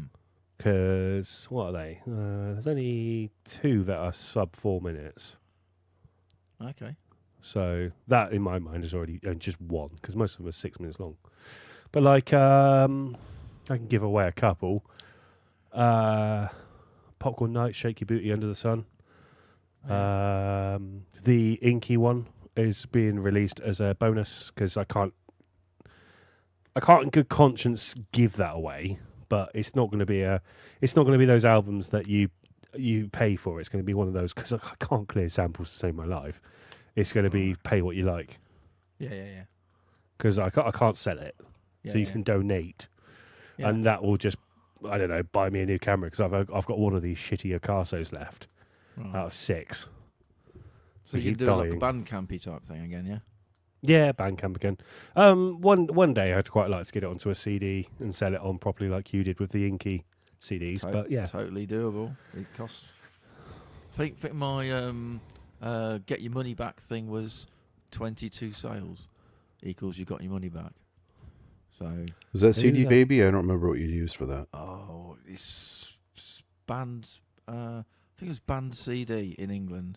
Okay. Just really, really easy. A lot of them make you jump through hoops. This one was like, well, this is not jumping through. A lot of them, they want to do you a CD. Yeah, we'll do. And they want a CD. I have to fucking post them a CD. So I'm not doing that. It's 2025 or 26. Can we not just email the fucking tracks? So I found one that you could email the tracks over. And well, that'll be the way of doing it then. And it's just PDFs for all the printed shit. It's like dead easy. And they look good as well. They did look shit. Bit of a vanity project as well. I would quite like a white label of one of my tracks. Yeah, me and my mate Steve were looking at vinyl on Monday prices. It's like, but even again, if you get enough people to buy it, even at the crazy money that a vinyl costs you, you don't need to sell that many to get your money back. Yeah. At the price that vinyl sells for. Vinyl sells for like 35 quid for a vinyl. So you don't need that many sales to actually make your money back. Like, I think we said something like 71 and you'll get your money back. You can get 71 out the door. Oh, and you don't have to do it like in a week, do you? You can do it over time. If you think you've got that amount of, say, in a couple of years you're going to get rid of 71, you've paid for the fucking project. Wouldn't a lot of record places only do 1,000 pressings or more? I heard that a while back. Yeah, you don't know. The minimum I've seen is 300, but it 20 costs so much to do 300. You can do one. You can do a completely custom one. If you want to just that's all I want. It's a little vanity one. Well, the ultimate vanity one is you can put your ashes in a vinyl with your music on it. Yeah, but I wouldn't see it, would I? I'll be dead. You're telling me I can have a full vinyl of me just saying the word cunt over the times? Exactly. Yeah. Just on you the can lead out scratch it and track. everything. So. Fuck off, I'm dead. Fuck off, I'm dead. Fuck off, I'm dead. That's it. You know what I mean? Hey, Marilyn, how's it going? Hey. People do Right, that. so over to Synthratic. You did quite a lot of music. Do you have any plans of any release type stuff or? Yeah, I've been talking to. I mean, I have some stuff I threw up on Bandcamp here and there, mostly just hardware jams, kind of slightly remastered. But I'm not really a mastering guy. I don't have the years of working on it or the craft figured out, so I was just kind of screwing around. But I'm working with Ian J. Cole, has Sinner's Music. Oh yeah, And I've been working with him. He can do mastering. Yeah, I'm gonna talk to him a little more about that. Try my hand at it a little bit because I know he's busy. He doesn't have time to master everything, and then use his label while I'm at it too. So, So I was supposed to a couple months ago, and I just lost track of time. So maybe later this year I'll have some stuff out. The other thing to note is if you've got Logic, they've got mastering assistant in Logic now. It's literally click done. It's really clever. I mean, I have all that stuff from like Isotope and lots of other things that are pretty cool. That's what I used already. But I don't know. I just I want somebody else who knows what they're doing to take a stab at it, or at least hear it before I submit it. Yeah, okay. Some of them, I guess, some of the recordings are fine the way they are, but I just want to make it more punchy. Someone's got to pay for it. Yeah. I wanted to make it sound a little bit better, potentially. Probably doesn't matter really, but I think I made a comment about this last night. It was really nice to see that you didn't add WIP at the end of your track last night. Oh, well, that's because I actually did have a little time to work on it. I had about maybe 4 hours instead of 3 hours. There you go. I thought as much. I thought you were happy with it. It was good enough. I mean, it's funny because you mentioned the Orbital stuff at the end. I go, I don't think I know that album. I went back and listened to it on YouTube, and I go, I can see where you heard that, because it did sound like that in the Orbital stuff. The only Orbital stuff I know well is like the box and stuff like that. The box is Civilization, isn't it? No, it's its own album. It's the box part 2. Oh yes, like yeah, it was. And I know that Orbital very well. I don't know much of the other content, so now it's a reason for me to go back and listen. But it is funny. It did sound kind of like that stuff. So it's just magically matched up, I guess. I don't know. It might just be because I'm a bit biased to it because they're one of my favorite bands. No, it did. I at least one of the tracks for sure. I go, man, if someone had heard that and heard mine, I could see they could think I was stealing or something, and I really had never heard of it before. So. I think, yeah, it was. I know they have a lot of output, but I just, but that's from the '90s, right? Is it mostly '90s stuff? Civilization was early 2000s, but yeah, it 2000s, did cross over into that area. Yeah. I think in dance music, canonically, dance music stopped being 90s around 2004. Yeah. And then it took on a different guise. I think it was on the advent of people being able to get home PCs to do it a bit better than just Cubase 2.1 and all that. Yeah. So FL Studio and Ableton's earlier iterations really sent it off. God, who remembers Ableton 7 at least? I do. Well, speaking of Cubase, I mean, I know like Tangerine Dream is huge on Atari, stuff back in the 80s because that's all they had really if they're going to do computer stuff. But is anyone, of anyone fairly recently who's using like old versions of Cubase, either on Mac or Atari and that kind of stuff? So Crass even sent me this video. Fatboy Slim still uses the Atari ST520 with Cubase 2.1 because he can use that. That's funny. He can use Ableton. I've seen him do it. He's Sure. done seminars and stuff like that, but he always falls back He to likes what he using likes. He's got his 950s are beautifully intact. That's nice. I think they get serviced every year. I had the pleasure of chatting with the man, and he was very forthcoming with his gear, and he was like, most of the shit you see on the shelves don't get touched, but the 950s and the Cubase and the 303 still come out every now and then, and That's the cool. 909 I think he said.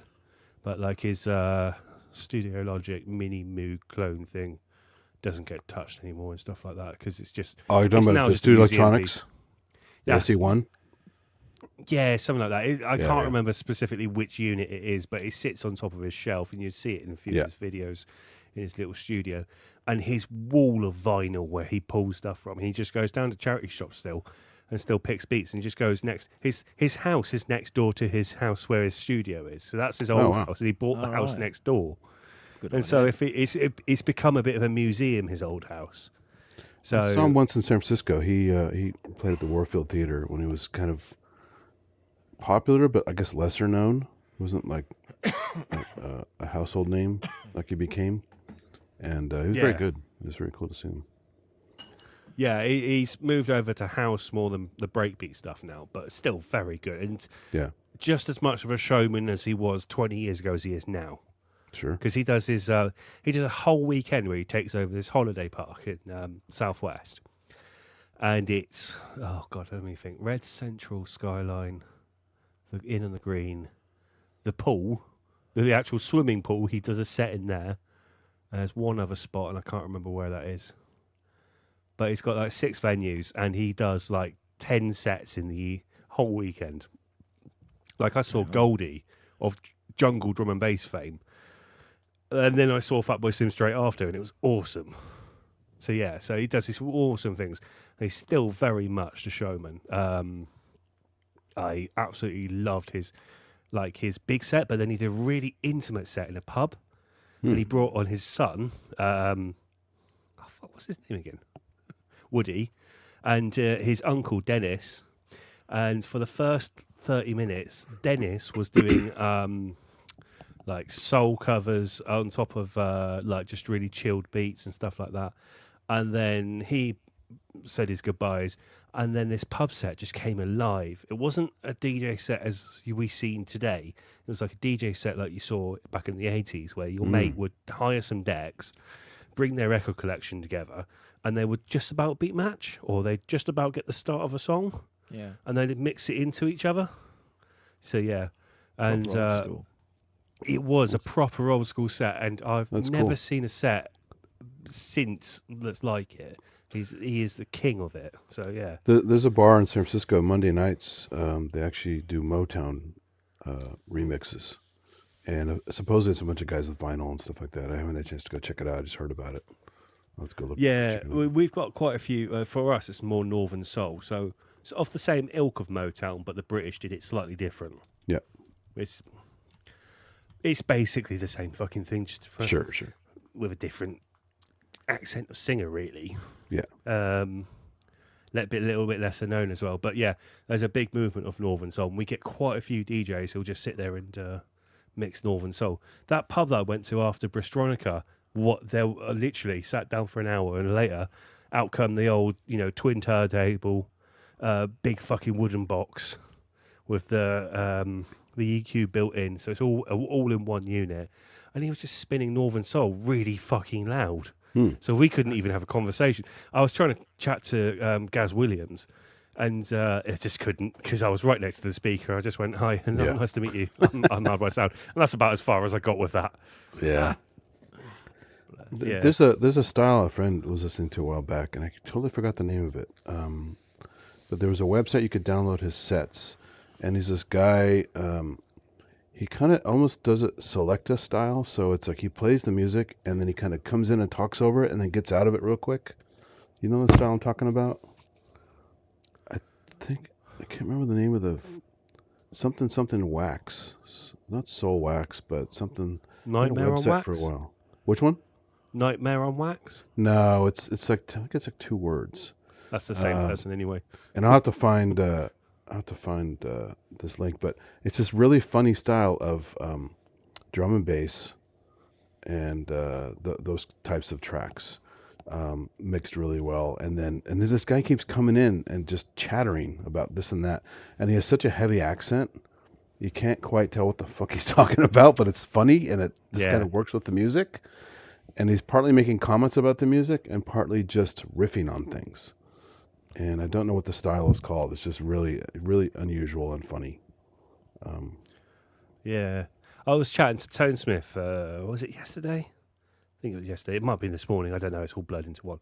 And we were just chatting about a couple of dub remixing groups. So the one that Tone gave me was, although I've heard it before, oh God, Pink Floyd, Dub Side of the Moon. And I went to go see a couple of months ago the Beatles Dub Club, which, funnily enough, as soon as I said that, Tone, they're playing in Exeter in 2 weeks, about 2 months' time. So I'm definitely going to go again. It's such a good night. Yeah, it was like one of those really weird moments where you're singing along to a classic Beatles dub track, and then a dirty bass line comes in with a very, very heavy drum break. And the one I said to Tone Smith was, oh God, what was it? I've got it in my head. A Day Tripper, yeah. Oh, yeah. Yeah, good track. And that one, I went, do you know what? I could do something of the same ilk. And this is something that's going to be project number 4 for the album. It's going to be the Big Beatles Boutique. Do it. Get in there. Just taking all the classic guitar riffs from and bass lines. They did some. Tony was on about Beatles the other day. Said, "What's your?" I think he asked everybody, didn't he, in that chat, what was your favourite Beatles record? Of course, I replied the Round Ones. But other than that, I liked anything that was guitar riffy. So probably the early stuff has got more interesting guitar riffs before they decided to take all the drugs on the planet and go. You like the sitar stuff and all that? Not really. I mean, it's interesting, and as a band, it was good to see that a band go somewhere else, because like 9 times out of 10, if not 10 times out of 10, a band basically stays in their lane. They don't move. Like the Ramones. Yeah. Well, like any band you want to fucking name. Yeah. Anyone. But some are like really locked in, like they don't change at all. Yeah, whereas like Peter Rolling Gabriel has Stones, changed over I've done the time. same track for the last 50 years. You know, Very quickly. Hi, Will. This is PandaChat, where we just chat shit, where we basically reflect on hardware jams, chat shit, spin a wheel and listen to old hardware jams, which I think is going to be due soon. And basically anyone's welcome to jump in. The link is somewhere there. I never get this fucking right. Yeah. No, wrong there. way. There you go. Yeah, there you go. Do it. Speaking of imams and live venues and all that stuff, I don't know what you guys see, and this is why I like imams so much, is I don't go out as much as I used to, but when I do go out, it's all guys with laptops and maybe a controller and just shuffling music, and no one's really playing anything. Do you guys find that a lot of places you go to around your area? That's just not a lot of musicians going out to play. It's just push button guys or human playlist laptop guys. It's here's my music sort of guys. Sometimes, I mean, Falmouth Imam's the last imam I went to with Inhibited, and his mate was triggering his tracks off of Ableton. he was doing it in a live sense, Yeah.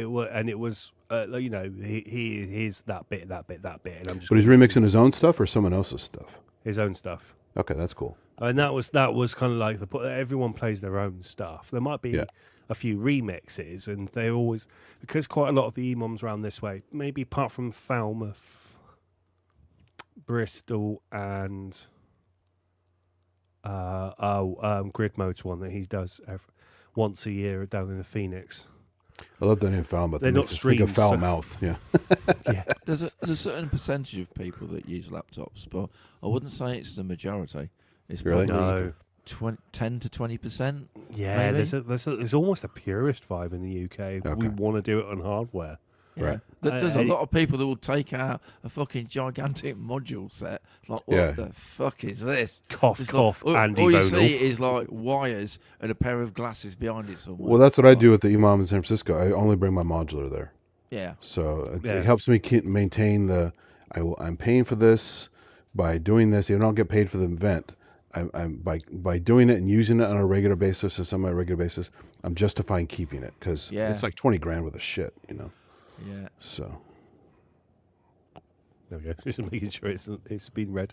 So EMOMs are kind of a bit of a weird thing because although they're the very same ilk between each group, they run ever so slightly different. So Falmouth probably being the closest one to me. That one is run like you get your name in, and then the order, to keep it fair on everyone, so you've got to fucking stay till the end, is your name gets drawn out of a hat. And you have to, so you have to sign up beforehand, or you can show up and just do it. You have to sign up. Most of them will do sign up sort of thing. No drop-in ones. Okay. The only drop-in ones I know of are more open mic nights that are electronic friendly. Yeah, I heard about a couple of those in San Francisco. I'm looking into. They're kind of cool. Not common, but they do them. Madly, actually, Exeter is mad for open mic nights. They're just not electronic friendly. Yeah, which I find mental because I've asked quite a few times, going, "Can I just bring my synths and just have a jam?" And they go, "No, fuck off." Or sing a songwriter shit. That's not very nice, is it? yeah. I know. I'm embellishing for the chat, but Yeah, but basically the answer was no in a polite way. So yeah. No, sorry, we don't do that. Though we can't accommodate for you. Hi, I'm a sound engineer. I've got everything to make it work. No, sorry, our audience won't like it. How do you know? You've asked everyone then, have you? Yeah. You wanna flog into nothing, and you with that. It's like, fuck off then. Make your own. Yeah, I guess, 'cause I think a lot of people when they go to those kind of venues, they want to hear music they know, right? So I get why there's a laptop DJ community and stuff like that. They just want to hear music from the radio, music from movies, whatever, and they don't want to hear original stuff. Which is sad. I've got away with quite a few edits. So, like, one thing I love at the moment is DJ equipment can now do very basic stemming. I say basic because some of the programs can't do it. They're pretty rough, right? Some of them are pretty rough. Oh god, virtual DJ, don't fucking touch it. No, even the Force though. I heard the processing power wasn't so great on it. So yeah, no. But like Serato, because half the reason why I use Serato is because it is the best in my opinion. It's clean enough to get away with it. So. Everyone, I think, in the chat has heard me drop Get Yourself High by Chemical Brothers over the top of a big fucking drum break. Just the vocals. And it's just nice to just pull a little bit out and then just whack it in instead of having to go trawl through the internet and go find the a cappella. Sure. I still do that, but yeah, it's one of those things. So quite a few edits that are done live. That's what I really like about that. So the Laptop DJ community does have a space for people who want to be a bit experimental, but there's not enough of us. Like Magic Hat Stand, the house group that's in Exeter, no one touches that stuff. No one. Even like the people who have made their names as a producer. So Dale Move is the only one I can remember from who's come down from a bit further afield. And even then, he's not a well-known person. He basically played only a song from his, and the rest of it was all just chunky deep house. Can you hear that sound? That sound of the wheel. Yeah. It's spinning, isn't it? Is it spinning? No, not yet, but it will do. Yeah. I'll be right back. Gotta step away real quick. Okay, No mate. worries. Catch you in a bit. Hang on a minute. 2 users are in the stream of audio only. Hang on a minute. Hang on, what's going on now? What would Synth Addicts be wearing? Are we wearing a red dress? He will be wearing a Machine Plus. Yes, he will. Say it wouldn't be. It would, wouldn't it? Because he loves his Machine Plus. That's So it's true. gotta That's be a very thing. true. Can I find a PNG very quickly before we go to the wheel? Who knows? I'm sure you can. Maybe I might set it up whilst... Is it? And Tone's on about in chat. He ought to set up his own Emon, and he's like, yeah, do it. If you can get enough people to roll one up, get one off the ground. I mean, to be fair, absolutely. The only thing that stops me from doing it is because I have no fucking time. I mean, PandaChats are already a pain in the tits when it comes to time. As you can tell from my very late start. I don't think I've done a 9 o'clock this year. No. Well, yeah, you have this sort of... You don't have a day job. You have a all-day, all-night job. And most weekends job. So it's hard work. Hello. It's about as close as you're going to get for a minute. It'll be. I'll have to borrow someone's red dress. Where's Stefan's? He's ran away.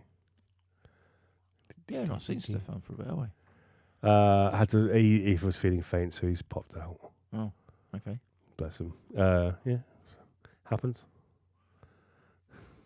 I need to make Lay- like Lay folders of behind. people. Yeah, Just I as know, in front. I'm trying. Yeah, There we go. No rush. There we go. There we go. Right. Oh crap! They're joined together now. God damn it! Nope. Oh. I need to sleep at some point. Sounds Anyway, you two are fun. fucking off. It doesn't matter. Yeah, exactly. Spin the fucking wheel. Go on. Do it. I'm on it. Right, big wheel. Yeah, the big wheel. Not the two-spoke one. I've already done that. Yeah, it's one spoke now, isn't it? Oh, yeah, true. Wonder who'd win. Who knew? Dun, dun, dun, dun, dun. It's Marcus Darkus. I say it every time I'm a fanboy. Right, shut up, you. It's just me.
JA's asking, what was the challenge?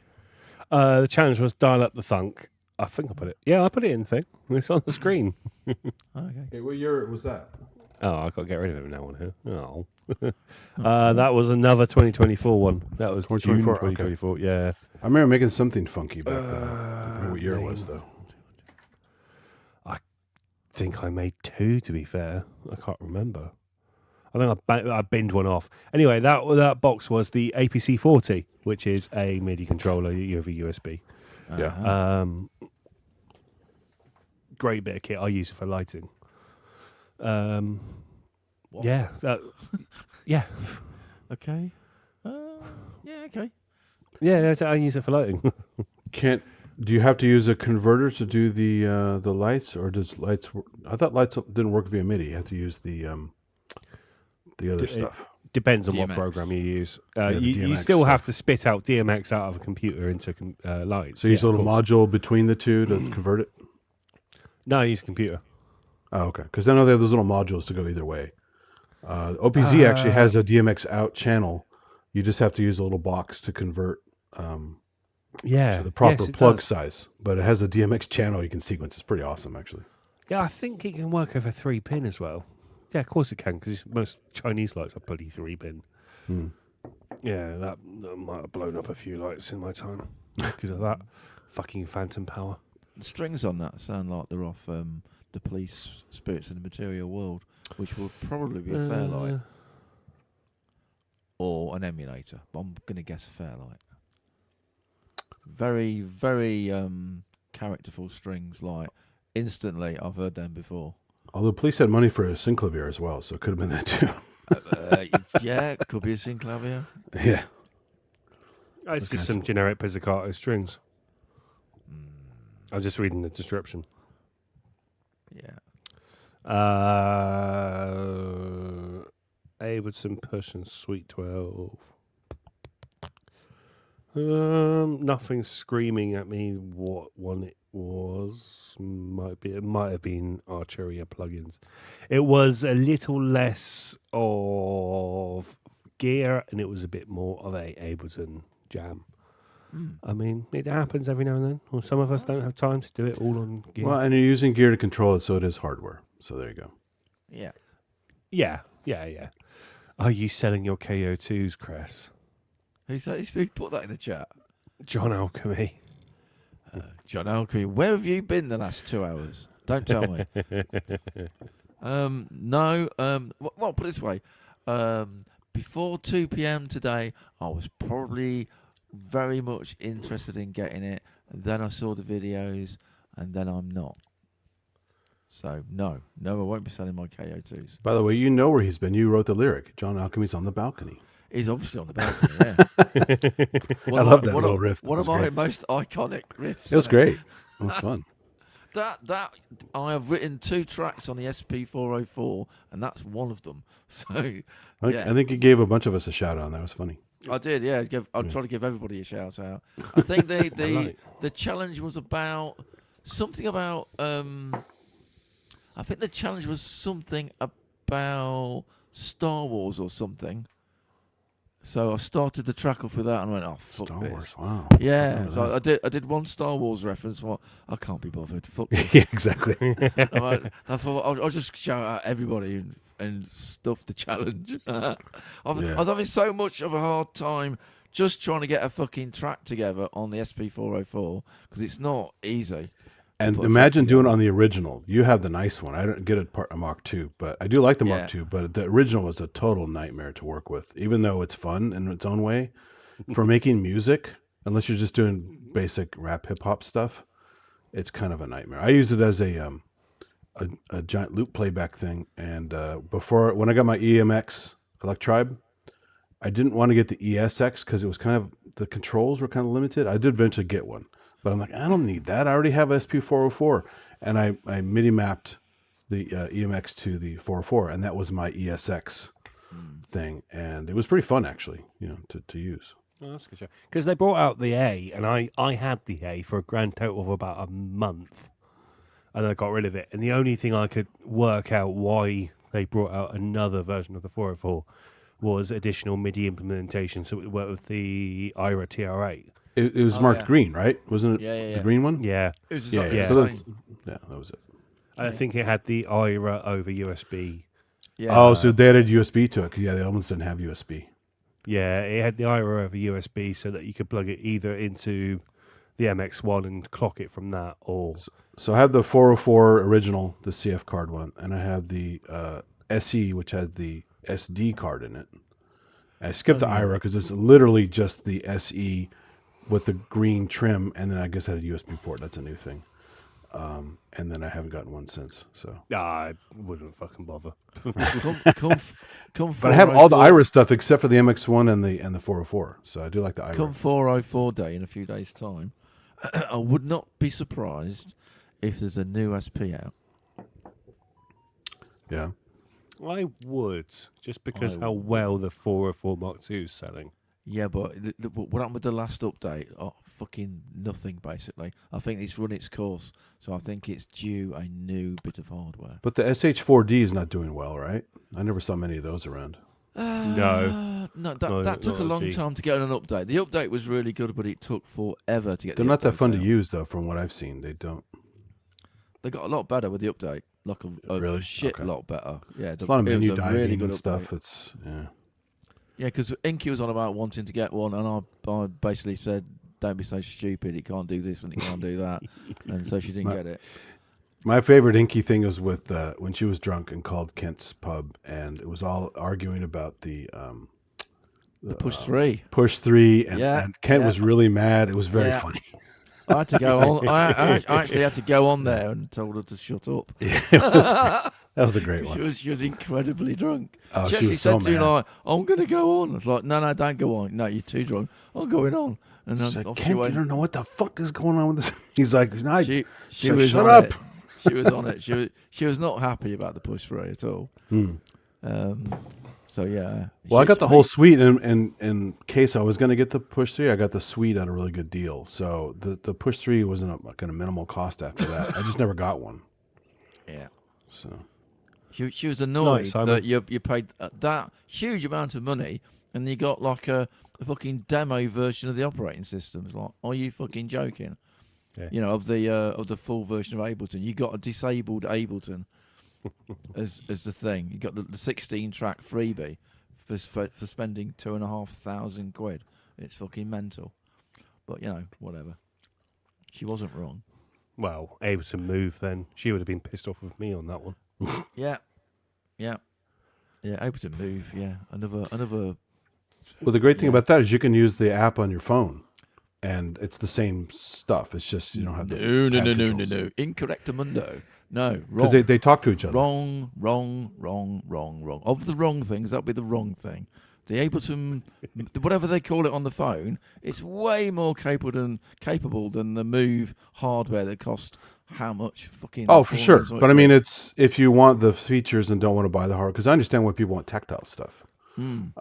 But it is more hard to use on the phone if you're not into, again, menu diving and page flipping and stuff like that. So I could see the appeal of the pad controller with it, but I could see the appeal of the Move to keep a door undone. It's brilliant. yeah, 400 quid is not a bad Yeah. doorstop, is it? no. Better than the ToneVerk. Oh no, ToneVerk got fixed, didn't it? Oh, shut up. No, ToneVerk was okay. Oh, what did they do to wasn't that? ToneVerk Oh. was an actual doorstop for a while, but they did fix it. It was something to do with the multi-sampling. It added or something Added stupid. latency and delays in the beginning of your samples. It's like, oh, okay. Yeah, there was That'll like be fun. That's not some people even commented up to about a second's worth of delay. I was like, and now there's zero sound. And for a So, later yeah. product like that, there's no reason why they would have that. That's so weird. Bad beta testing. That's what that is. Yeah. Well, also it's a little bit difficult with not Ableton, Electron, because they've got so much technology when it's for the Digitact, Octatrack, and the Yeah. Rhythm can all do samples. Sure. And now the Syntax can do samples. Someone told me. That's got a thing. Yeah. Yeah, I didn't even think it had a sample engine in it. It didn't. I don't think. It didn't. It had an analog engine and a digital version of an analog engine, if you know what I mean, like an emulation. Oh, so that's technically a sampler if it's a digital emulation. I love Yeah, the Digitech when it came out. I just haven't used it forever. But the Digitone Digitech combo is really nice. Yeah. I mean, like, I've only ever had the Ultratrack and the Rhythm, both Mark 1s. And the Ultratrack went for the Force. Maybe it was a stupid decision, but... I wanted to like the Octatrack because it's so powerful, but I saw videos on it. I go, what a cumbersome thing to use. It seemed to me.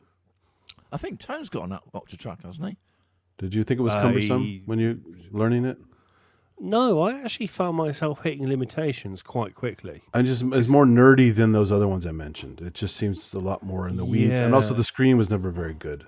They didn't update the screen on it, so The screen, I'll give you that one, the screen was shit. yeah. But with the chopping and the like transient detection and all that was something unparalleled. Like, even like I sing Ableton's praises on this sort of thing, but even then it had nothing on. There you go. See, Ableton Tone Smith has- says it is so cumbersome, but he got used to it. So it's just one of those things. Because I've watched Yeah. videos on it, and I've seen people like tearing their hair out over it because all the Electron stuff, unless you're just living in that world, is a challenge, right? I love it Well- when I learned it, but if I walk away from it, come back without cheat sheets, I'm lost. Have you ever Yeah. bought anything that you went, this is ridiculous? You literally had to get rid of it within a couple of days. It was so bad. You're thinking, what have I done? You would think I would have by now, but I have never sold a thing. Ah, So I Okay. have a lot of stuff I sitting have around sold that a I, lot. yeah. I mean, if I was totally desperate, I would definitely sell to pay bills and things like that. But yeah. luckily, I have had enough of merits and even some really shitty stuff that I said, well, I could use it for that, and I put it on a shelf and eventually get back to it at some point, maybe. I What think about you, Sam? my Rephase CS, it sounded brilliant. I fucking hated the MIDI on it though. I hated it. It kept on resetting itself to Omni. Really? Yeah, my particular Rephase CS was a little bastard. Everyone was just like, yeah, all you need to do is either send this SysX or do you just literally do this key combination on the actual key bed? I was like, I'm fucking doing this, and every time I power it up and drop it down again, it fucks off. I've changed the fucking battery inside. It's just being a little bastard.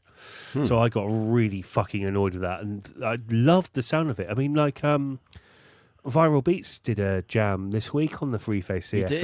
And He did. I even said, I fucking love the sounds of the CS. Yeah, That weird great. FM engine that you uses with the two signs is absolutely genius. It's super source. Sounds Even the so keyboard on good. is nice for a little Yes. simple keyboard. Yeah, little baby, it's not a baby keyboard, but a mini keyboard. Yeah. Brilliant. Even my fat fucking fingers can work it. My favorite But- thing about that line is the app, so you can send your patches really quickly and share patches. So Yeah. it doesn't need memory because you just go boom, boom, boom, boom with the patches. Yeah, and like, to be fair, the playability of it was so good. But I had to do so many steps to get it to work that I got bored of it very quickly. So it had to go. And it's that little bit that's that 9 out of 10 that Cress is on about. It sounds great. It works great as a synth. But if there's As one a thing that really production gets on your nerves, engine, yeah. it did my tits in. Because if I've got to do so many steps to get to that, Yeah. and this is why I completely agree with your style of production, Cress, with the MPC samples. I completely understand it. That would get on my tits if that If was they the way I fix make that, it. though, I'll be interested in it. But they need to fix it. I'm not going to buy it and hope they fix it. They need to fix it. Well, we've bitched about it for 2 hours and 15 minutes. Hopefully someone from Archive will watch this. You never know. Maybe. Only You never know. 15, 16 I've seen peak viewers at one time, but whatever. Yeah, Andy The, Mack might have been one of them that dropped in and went, oh shit, and dropped out again. Yeah. You never. The other reface stuff is good too. I just never got the piano one because it's never on sale. Yeah, Tony Smith's got the piano on. yeah. He really loves the sound of it, and So- but one of the keys is broken on it or something. Oh no. Yeah. Right. So so you had the YC, which is the organ version. Yeah. You Yeah. had the DX. DX. DX which is this- amazing. It's Yeah, the which best, is the one of the best four DX7 operator things version. I've played. Is really nice. And then you had the CP, which is the JC version. Yeah, the piano Yeah. thing, electric Exactly. piano. Yeah. It Um, does have a real If you go into piano. a debug mode, it has a real piano. It's like a hidden Yeah. feature. Yeah. Yeah. Oh. It's like hidden little Easter egg thing. That's a very nice piano. Yeah. But I gotta I say- love the DX. It's really easy to edit. It's not as easy as like an Op 6 to edit with sliders and stuff, but it's similar with these little touch areas where you can zip through real quick and tweak stuff very quickly. And I even got the silly brackets for it to turn it into a keytar. All right. Oh, Yeah. that's quite cool. Yeah, it's kind of funny. So, let's go back to FM, because then that kind of brings us around to sign distortion and all that bollocks that we did yesterday. I say bollocks; it's my challenge. I can do what I like. So, when it comes to FM, are people just generally scared of it because they don't understand it? Yeah, it's too nerdy for them, I think. Yeah, probably. Too nerdy. See, like even on my little TX, I think I forgot that I can do FM. I can do analog FM with obviously the neutral and the rhythm because you're just feeding an oscillator into the other. And then I got the TX. And I think that's it. That's why even the DX7 is an amazing synth for a lot of reasons. And people ended up overall hating it because all you ever heard were the same sounds because no one knew how to tweak it or had the patience to learn. Yeah. Your hype synth in your Force does FM. Oh, I don't FM. count that. It's a plugin. Okay. I'm just I've letting you used know. hype forever. It My is Force there. is sitting in a box somewhere. I love it, but the Machina Plus took over, so I just. We've noticed a little Well, bit. yeah. Well, look, if Possible. I only have 3 to 4 It's hours on a weekend to make anything, that's what I'm using. The occasional hardware jump that you do is maybe going to be on a Machine Plus, maybe. Like when you have those live challenges, I obviously gravitate to the looper and something like the Osmos, whatever, because it's a natural combo, right? Yeah. And those Yeah. I can crank those out quickly too because again they're pretty simple to do.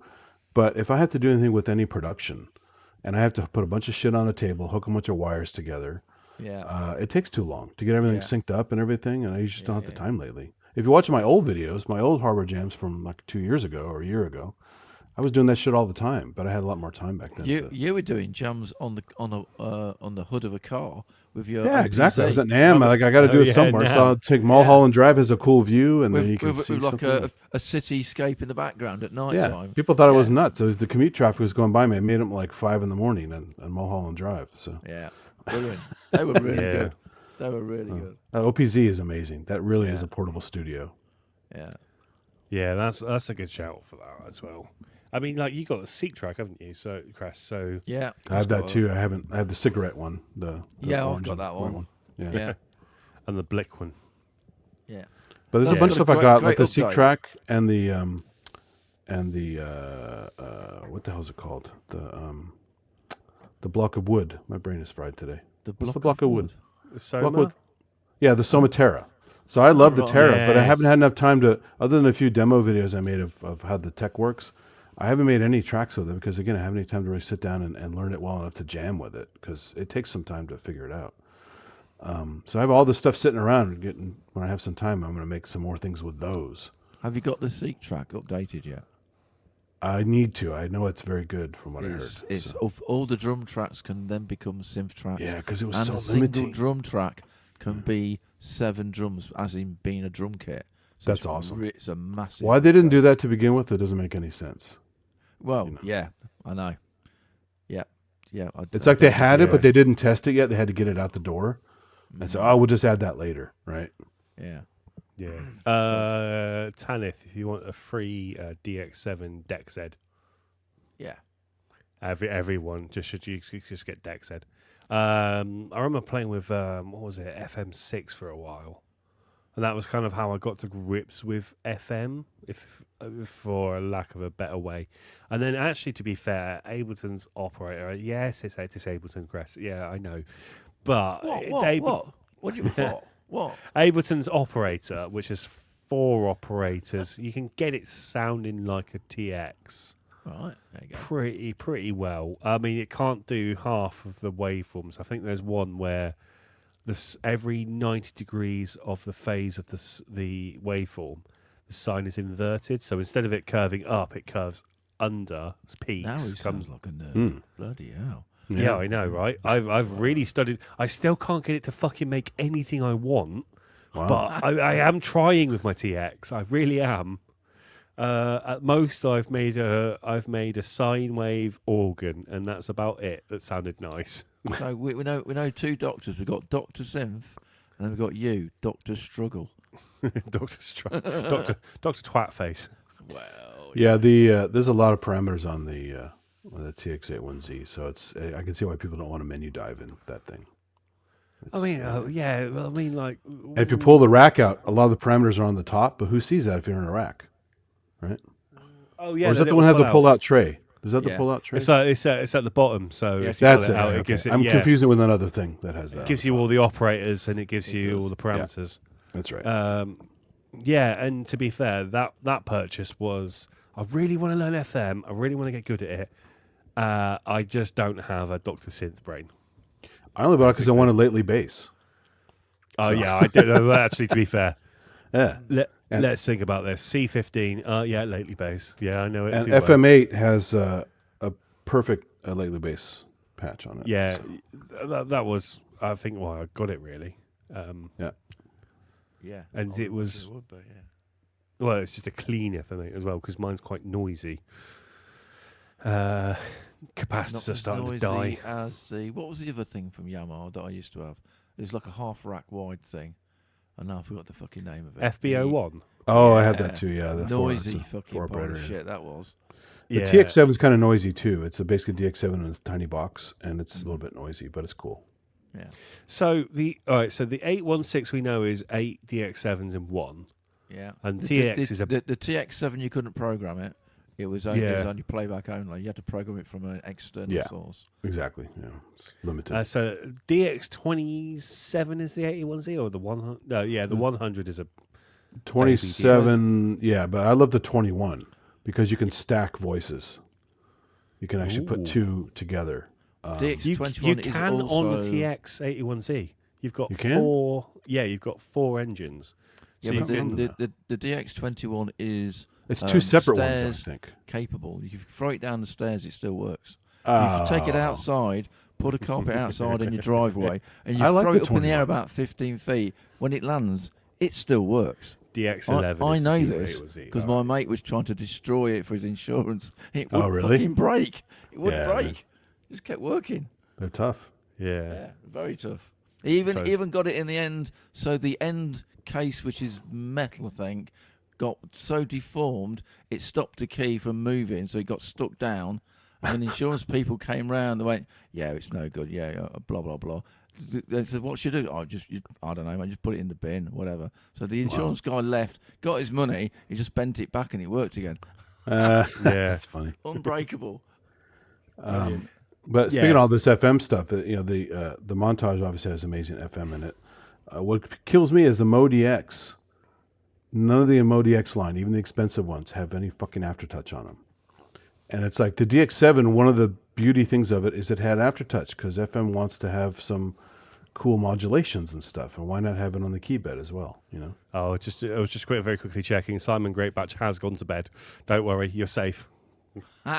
He loves the Mod X8.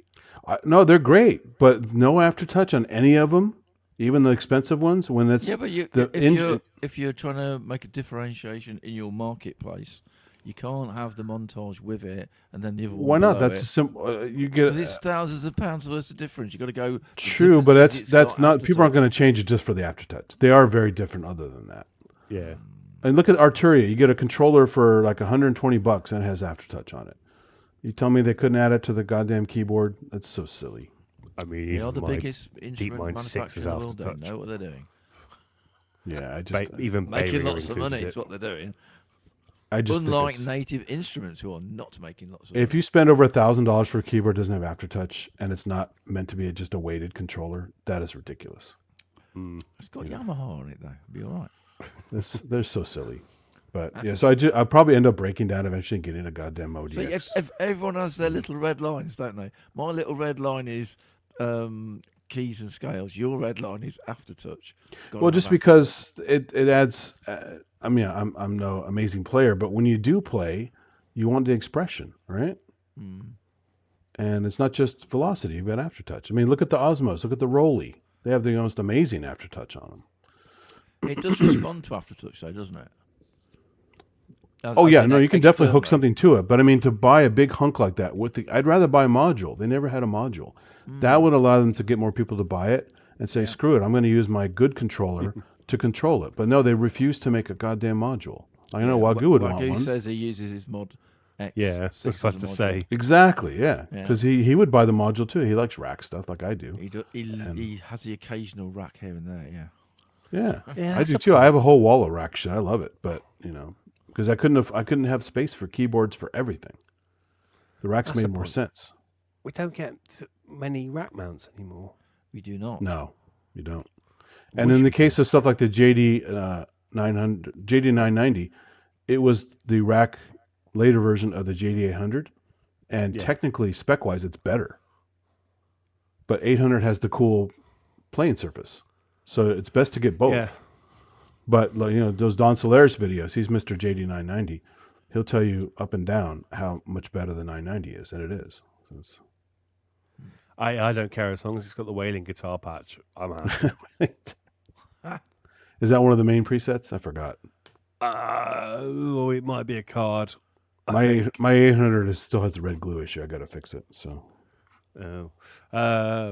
All I know is I bought the JV 1080 thinking it could do 990 sounds, and it was like, no, this is a completely different beast. No, but it's also really good too. I love the 1080. Yeah, no, don't get me wrong. The 1080 is brilliant, and digging into the actual engine of it has been great fun because some of the string patches I've made has just been awesome. Get Jervis so got much. 1080. Yeah, he's actually got quite a lot of gear that I've got, except for I don't have a CS15 and I don't have. In fact, half of his shit. did you ever see the Vangelis fancy system he had before he died with all the little custom adjustments and stuff? And custom Yeah, that layouts? was and mad. If you look in his rack, he's got a bunch of Romplers and 90 synths in there. And some of those albums sounded great, and he's using fucking Romplers and stuff. Yeah, That's what you do, So- isn't it? Yeah. I've only ever owned one Rompler. I'm never parting with it. The MDC one, which is basically the dance card for the 1080, which you can never fucking find. And it was cheaper to get the MDC one than it was to get the dance card. And you got to watch with those cards because the capacitors might need to be replaced on them too. So. Oh, it's a whole rack mount. Oh, I think you're talking about the cards, the actual cards. Yeah, 'cause no, I those don't know. cards can need repair. So. Yeah, no, it's its own rack mount, and because the dance one was, it was discontinued because of sample clearance. Funny and fucking enough, yeah, they're so hard to find, and the MDC one is actually quite hard to find as well. I got it at a steal price for about £100. I was like, fuck yeah, I'll take it. Wow. It was all because I was watching an Instagram about someone saying, "Oh yeah, you really, really need to get this because it's got some really cool sounds in it." And then someone just told me, "Yeah, you could have just got the card though." And then I looked at the price of the cards and went, "Ha ha, ha, I win. It's about £100 cheaper. Fuck you all." So yeah, all that mantle shit. There were so many romplers back in. Yeah, Uncle Crims just said we romped in the 90s. Well, I almost got that one that Roland came out with about 10 years ago that kind of took all those 1080, I've got 2080 it. and stuff. FA06. I've got it. No, what's the other one? It's a rack. Yeah, same thing. The Integra 7. Integra 7. I almost got one of those because it Ooh. threw all that shit in there. It's really cool. Yeah, I've got all that. Yeah, that's probably the last greatest rack mount, isn't it? Yeah, it's still on my list. It's got 11. I've got all 11 cards in it. So Wow. Pretty cool. You can only load 2 cards in at any one time. Oh, But, yeah. but you have got. And on the Architecture's still Integra, you limited. could load in 4 cards from the 11. Yeah. So That's pretty wild. cool. Yeah. Sounds Right, great. Jack. Sounds really fucking My favorite Rompler, at least, well, in that time period in general, is the Korg 01W. It's amazing. Oh, yeah. It sounds so many iconic presets on it. I thought I had the 01W. I've got the 03RW. 3, yeah, I almost got It one of those. was- The 3 and the 5 are not as good. The 1 is the one you want. Oh, I have the 3 rack is- and the keyboard, and man, are they 3 great. 3 is fucking terrible. It's single oscillator for one thing, and all the patches just sound so wrong because there's no intermodulation between 2 sound sources, so it sounds fucking god awful. And all the resonant filter patches on there are done with this. I forgot the algorithm name. This special processing algorithm on the box that allows you to do all this clever stuff beyond the normal Rompler-ish things, and that's why those patches sound so good. They have some great processing on there. Wagyu says, no, there's been tons of newer racks, but tend to be racks with lots of controls. Leviathan, for example, has a rack mount version. Yeah. Oh. Hydrosynth had that, desktop one. You could. Is it wide enough? Too wide to rack? I can't remember. Yes, I think so. I mean, to be fair, technically you can get ears for like the proton, neutron, that sort of format. And I think I've actually got some. Actually, I've definitely got some for the neutron, which will fit the proton anyway. It's just like the last synth that was designed to be a rack mount, almost first. I know it's the FA06 as well. We just need a rack mount. I would say, I don't know. It's quite difficult, but only because no one focuses on the rack mount anymore. Yeah. And also, yeah, it's free. I know it's €3 of a Euro rack, you bugger. I wasn't born yesterday. I was only born the day before. He's just a little whippersnapper. Not even a little. He's just a large whippersnapper. I was brought up on rack mount. Yeah. Kodama Essence FM. Oh, that is a good shout. Yes, because I've played on Inhibited's one. They were on sale for. I almost got one a couple years ago, and then I had to go do something else with the money. But they are nice. It's a shame he's not in the chat. I can't remember if he got the version 2 or the version 1 of it. Man, he's done some good videos on those on his channel too. The Dr. Yeah, Seth channel. Jay and Manny was chatting about it together during our jams a few times about the Kodama. And Jay does some mental stuff because he imports his own, he makes his own scales and stuff like that. Oh wow! And then because it's got its own scale function and it's also got MIDI playback as well. It's a mad little box. Who was that? Who's doing that? Inhibited. Okay. Oh. Cornish-based. Yeah, no, I've seen him on here before. Yeah, I didn't know he was doing custom stuff like that. That's cool. Yeah, he's even developing his own scale, 31 note tone, or sort of like the semitone basis, for his thing, and it's all based on Druid runes. Oh wow! Yeah, you got to get the Harry Parch scale, 43-tone microtonal scale. They actually have it for the. You can load it into the. Someone made a patch for it for the Terra, the Harry Parch scale. Yeah. So if you're into microtonal wacky stuff, it's kind of interesting. Yeah. No. I hear it. I go. It's cool. It's definitely cool. But not for not everybody. a fucking clue. Not a fucking clue.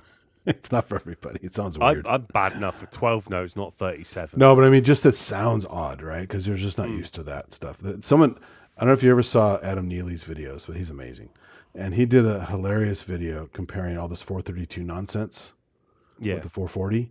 And he went through and took a bunch of shit and made it 432. And God, it sounds awful.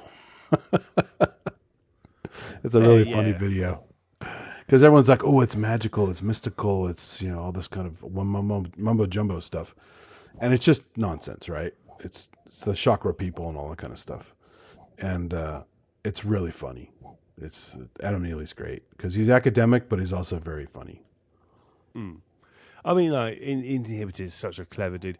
It's just a little bit of a shame. Like, he can't get out that often because he's a carer. And also, he's looking after his adopted son as well, who's he's having such a hard time with because those two obviously clash all the time.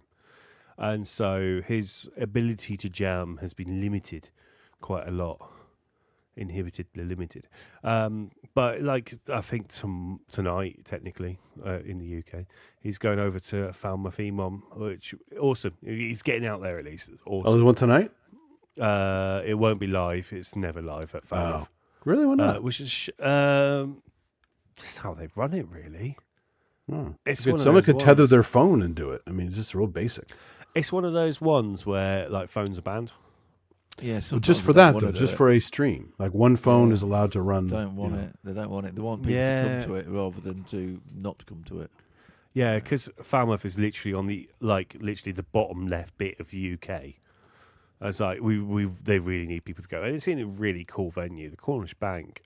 When I went on was it the last one and the one before that? Like 2 days later, Damien Albarn played the place. Hmm. I was like, such a cool little venue, and Yeah, But it seems so- weird in this day and age to cut yourself off because it's not like you're. Why not have more spread? Like the one I do in San Francisco called Noise Bridge.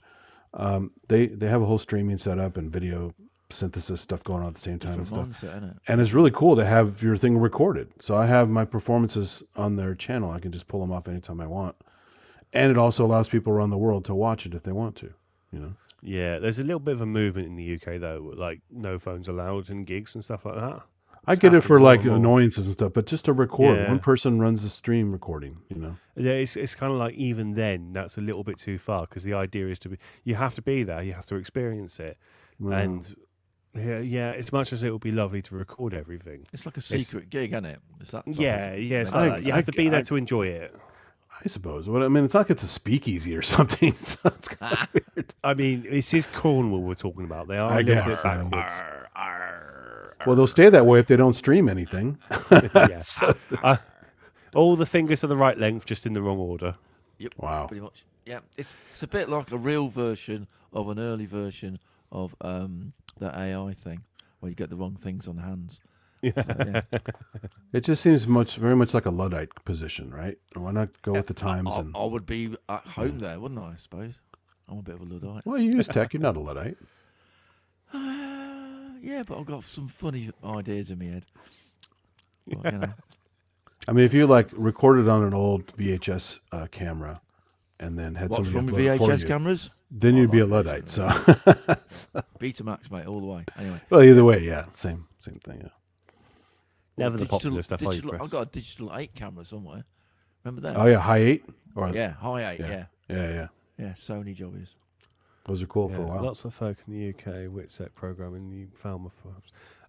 Probably. Witsec, yeah, there you go. that explains it. Nobody wants to be caught.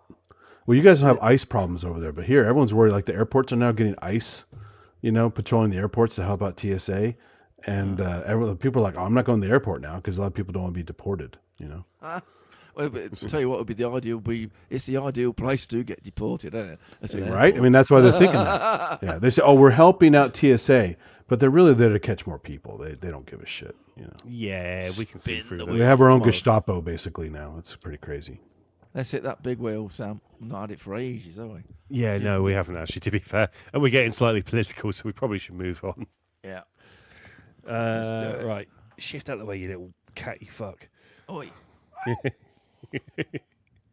Wheel.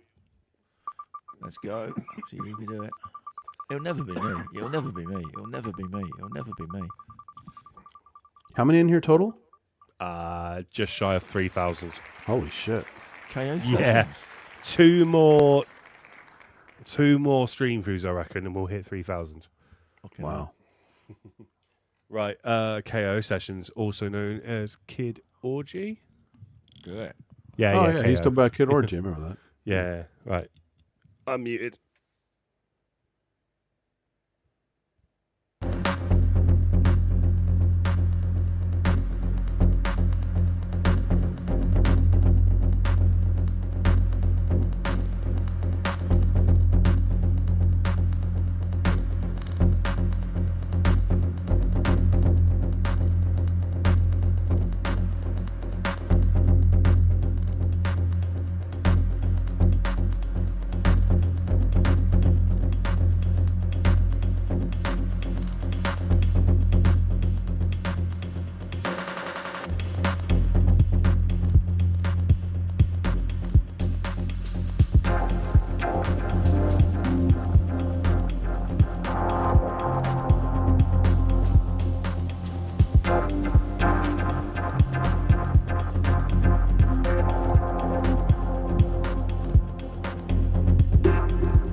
Oh, I do love Kid Orgy stuff, KO Sessions. It's always that wonderful dub techno that he's really, really good at. He's really gone all in on the electron thing as well, hasn't Yeah, and I'm a little bit jealous he can sit there cross-legged on a floor and record a brilliant jam. There's 'Cause a I good have custom to case too. He built for that. It's really nice. he? Yeah, wish I yeah. could sit cross-legged. I just wish I could sit cross-legged too. I fall backwards every time I do. I won't be able to get up. Yeah, no, it was lovely stuff. And that was the music from scratch. So that was that 5-minute jam. That sort was of really thing. good. Yeah, so really, really clever from him. I mean, like Electron does kind of lend itself to Yeah. on spur of the moment sort of like jamming. So yeah, my back hurts just watching him sit. This is one of the rare ones where we just get the top down view. Yeah, we don't get too many of them from Kid Orgy. Actually, to be fair, it's been a little while since we've had Kid Orgy. I haven't seen him, yeah. Yeah, I'm gonna have to have a quick look. That's why I couldn't remember who KO Sessions was when you first brought it up. I go, who's that?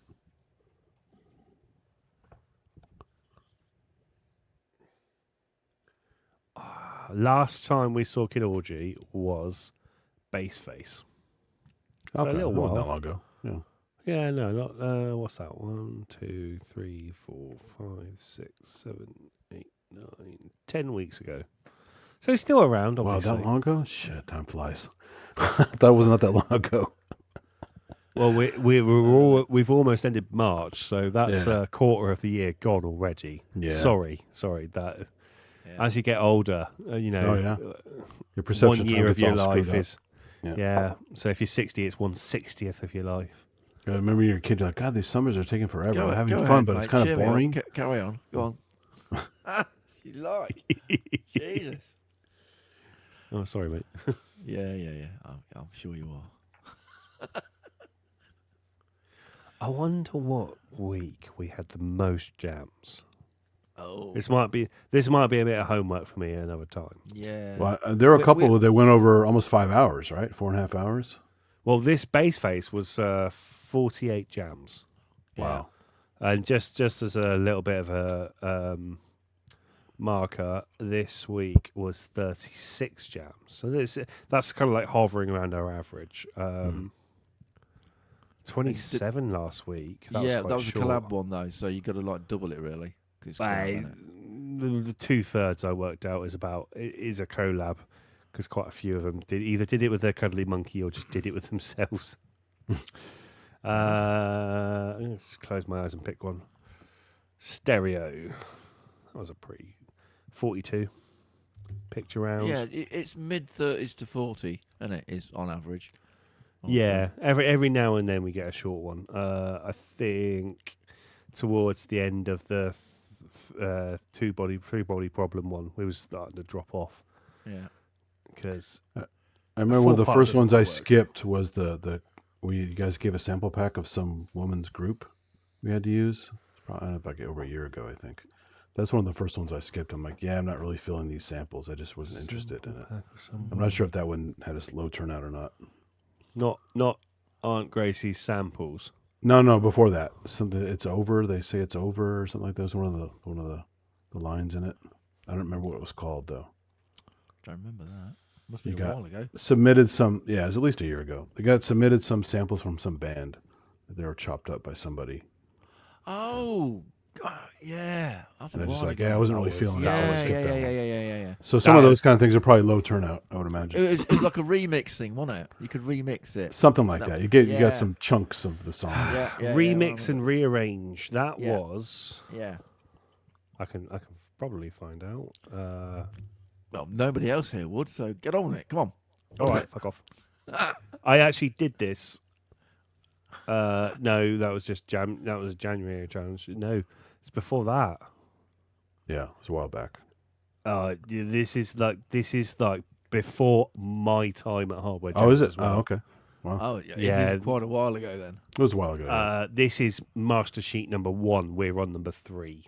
Right. I don't okay. have access to number 1. Oh, interesting. See, this proves Sammy's actually young. I mean, you might not believe it, but apparently he is. Well, to be fair, I've been part of Hardboiled Jams for about 7 years. Mm.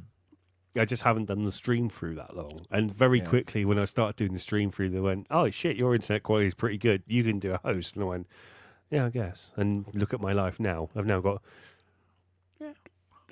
two channels to look after on streaming side of things. So yeah, they have sheet one in Falmouth. Sheet one, is that a band? I feel like that's a band. It's an electronic band. Are they Sheet? Only one of them is. They sound like Cheek, or is it Chic? But it's like speech impediment version. Right between the cheeks. Yeah. Could be, yeah. Sheet to sheet. That was actually a porn title, Right Between the Cheeks. So was it? I wouldn't know. But carry on. Oh, come on! You didn't have your porn era. Everyone has a porn era. I do, but it's not on this hard drive. Oh, hang on. Moving on. My favorite was there was one company did kind of like seedy versions. I think it was the Dark Brothers or something like that, and they made all the like new wave hookers and a bunch of other stuff like that. And one was called "Let Me Tell You About White Chicks," and the song from it is hilarious. I think you can find the song on YouTube. It's just they should remix that one. It's very funny. Probably not. Well, I mean, it's it's got a little profanity in it, but Sam, what is the craziest challenge that you've seen? It's like what do you mean that's a challenge? What is the most mental challenge that you've seen for Hardware Jams? Oh, it's hard not to think of my own before anyone else's. Well, yeah. Okay. I'm just scrolling through the list now. The mentalist challenge that I would have just gone, nope, not even bothering. No, I've done most of these. It's the mad thing. You've got a very low bar. You can make a breakbeat into anything, even the wonky one. Yeah, true. Okay. I just turn off bloody thing. I'm going to have a look at the Hardboiled Jams 2 and just have a quick try and just jog my memory. I've only skipped maybe about 10 total the whole time I've been doing it. Some I was either I was too busy or on vacation or just didn't like the prompts. Yeah. So I'm very you could say I'm very particular, or you could also say I'm very fucking lazy. Well, there's that. The sample challenges can be fun, but sometimes they're a lot of work because you got to tweak them more, load them up, play with them for a while and stuff before you even get anything done. There's a lot of administrative stuff. It's just. Wagoo was saying cockroaches was a bizarre thing to try and take inspiration. Oh, I love that one because I actually used samples of hissing cockroaches and cockroach splats and stuff. Oh, that technically is part of the kebab trilogy, the cockroach one. So technically my fault. Although actually, to be fair, that was only what was it? It was it's cockroaches in jail, right? Wasn't it? It was kebab steal a kebab. Right, you get locked in jail, and then kebab chase. We had to make a chase scene, and then the cockroach, which is obviously we're in prison. Yeah. That was I like that one. That was a fun one. There was mad though. Let's be honest. Oh yeah. That sounds pretty mad. But to be fair, it was. Well, the Forest Queen one is probably the weirdest one. What's that? That's the one I did on the roof of my car. The Forest Queen trilogy. Oh, I did the Forest Queen one. Yeah, it was like the Forest Queen, and then they had the Attack of the Trolls, where they come and attack your cabin. Yeah, I had that one as well. Then there was like a third one. I forgot the third one. Forest Queen I did on the T8 because I just got it. I think. Attack of the Trolls. What was that done on? That was just sample. That was me making daft sounds into a microphone, screeching and stuff, and all that lot. That was a bit mental. But, yeah, that was a fun one. Those are cool. Yeah, they were out there, weren't they? Bit different. One of my favorites was also was a lot of work, but there was the Inky had the story about getting a flat tire and stuff like that, and you had to pick one of the three people: the grumpy one, the grumpy one, the happy one. And you had picked one of the three guys in the pub to do a jam about. And so I actually took samples of Inky from the pub. I took samples of Sasquatch, who used to go on Kent's pub a lot. Oh yeah. And I made a conversation between he's the grumpy one in the bar, And they had all this Foley stuff where like people are like walking through rocks and wind in the trees and stuff. That one took forever to do, but it was a lot of fun. And Inky's on there, getting a car. Her car gets stuck, and then she has to ask for help, and then she laughs and drives away, and after the guy helps her and stuff. It was a fun one. I like that one. It's cool. And some of these challenges really push you in some odd directions, don't they? Well, this was like theater of the mind. I mean, I was doing Foley, I was doing music, I was doing all this stuff, and I actually learned how to do multi-track in Audacity, which is actually pretty cool. Yeah. To do it. I even had Seb say yesterday, I really wish I could have done this one. This was a really good challenge. I went, even though it's a panda challenge, are you sure? Are you sure, Seb? It's mad wacky and you're not quite getting it. Yeah, Come on. Because you said you did the kebab one, right? Those are good. I like You're that. the first person to ever tell me that the kebab trilogy was good. Oh, I loved it. It was fun. There you go. I know. I even brought it back for part 4. You've just got out of jail and you've got to go steal that kebab again. Oh, I think I missed that one. Or you, it's either steal the kebab or you side with the robot puppies. And then we even fucking rinsed the robot puppies for another fucking week. Yeah, no, that was good fun. It's not technically a kebab challenge, though. Kebab challenge, they'll come once in a while. And I'll warn people for months on end, it's coming. It's fucking coming. Just belt up and go. It's going to be something I just want to hear loud, raucous sounds.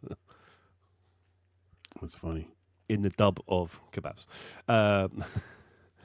So I don't know. Honestly, I can't pick a bad challenge. I can pick ones where I know where I was on that day. So like Eurovision, it's either because yeah, that's going to come around again, and because there's a big British uprising with Sam Battle of Look Mum No Computer entering, I think we will have to do Hardware Jams Vision again. I think I missed that one too. Because I'm not too keyed into Eurovision stuff, so I don't. Yeah. It's not in America, is it? Which is probably. I mean, I've watched it. I just don't know much about it. I don't really do pop music or whatever. Hey, so. JC. I mean, we played it a couple of weeks ago. Travis's submission for the first Hardware Jams Vision. I had to go digging for that one. Yeah. Is that the one he had like the wind in his hair? Yeah. He always does, though, doesn't he? Now. He does? Fan. Oh, okay. Got his own fan. Yeah.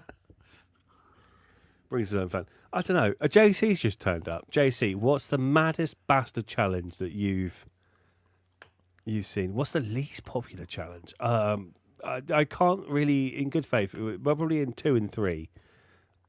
Oh, probably it was one of my earlier Panda challenges, so one that people didn't quite get. I know Iberian Nights didn't quite get quite a big following. Systems Reality did one for that, so it couldn't have been that bad. I think they was just on the hype of pandas doing a challenge. Oh, okay. Yeah, because I've set many a challenge since then, and they haven't. How much did you pay them? Anyway,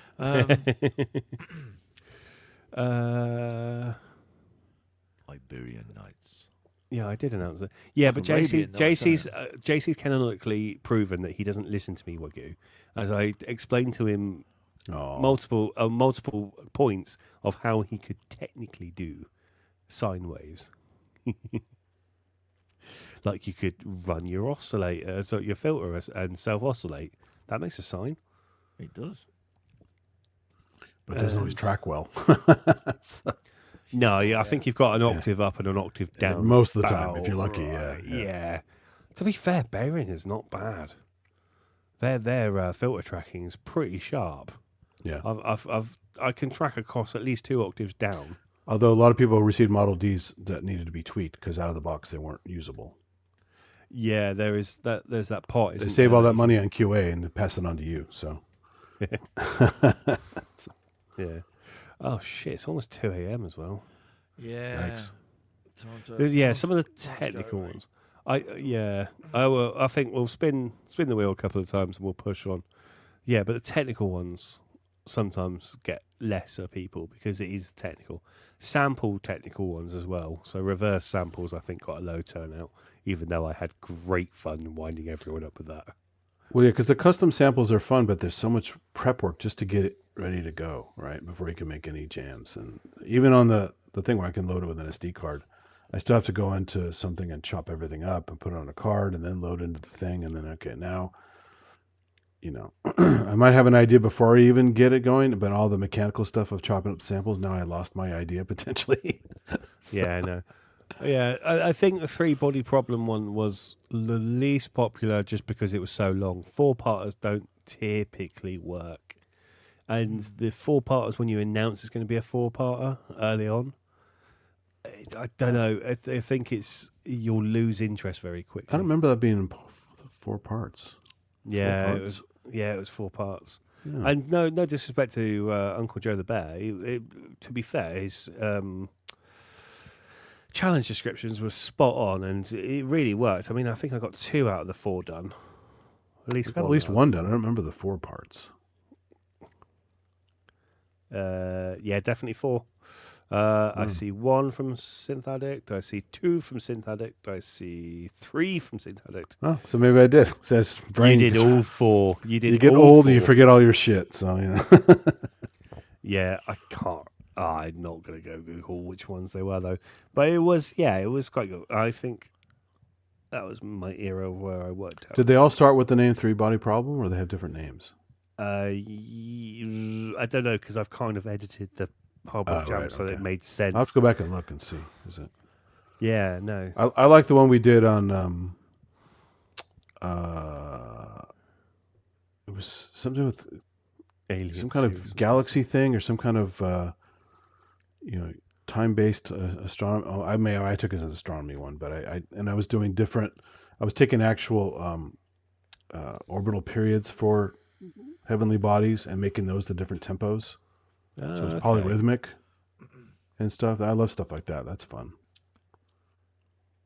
There's a good amount of challenges that come out. Don't forget, we've also got the Jammer submitted jams as well that we can pull from. So challenges set by the jammers. So there's a whole form and spreadsheet in the Facebook. Can I find it very quickly? Don't know.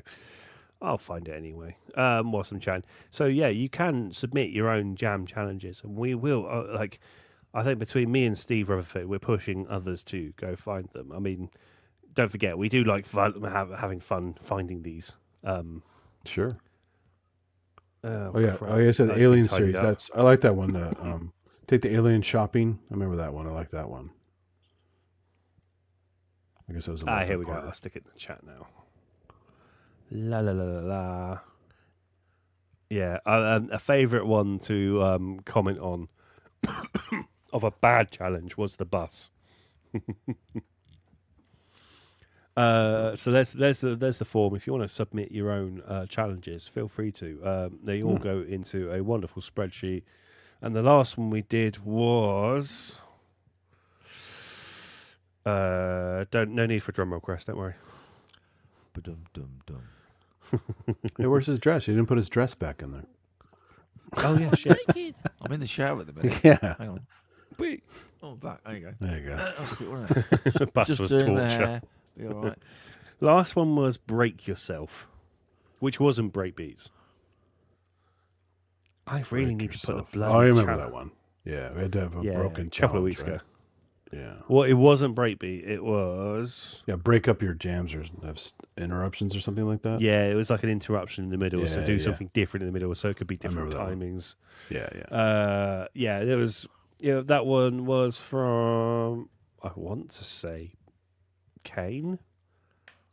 Might be from Kane. So it was a jammer led challenge, and yeah, we'll do quite a few more throughout the year, especially on the days you don't realise that the challenge has gone up at midnight over UK time. This might be where we're kind of scratching your heads, going, "Oh, I don't know. What about you?" Break Yourself was like making 2 shorter jams. I don't know. I made mine flow, so I just changed the tempo and just kind of like made it a bit harder in the second part. Yeah. Yeah, you did. Yeah. Right. Just like completely different things, like just some thing of and then like goes off some direction. Yeah. Right.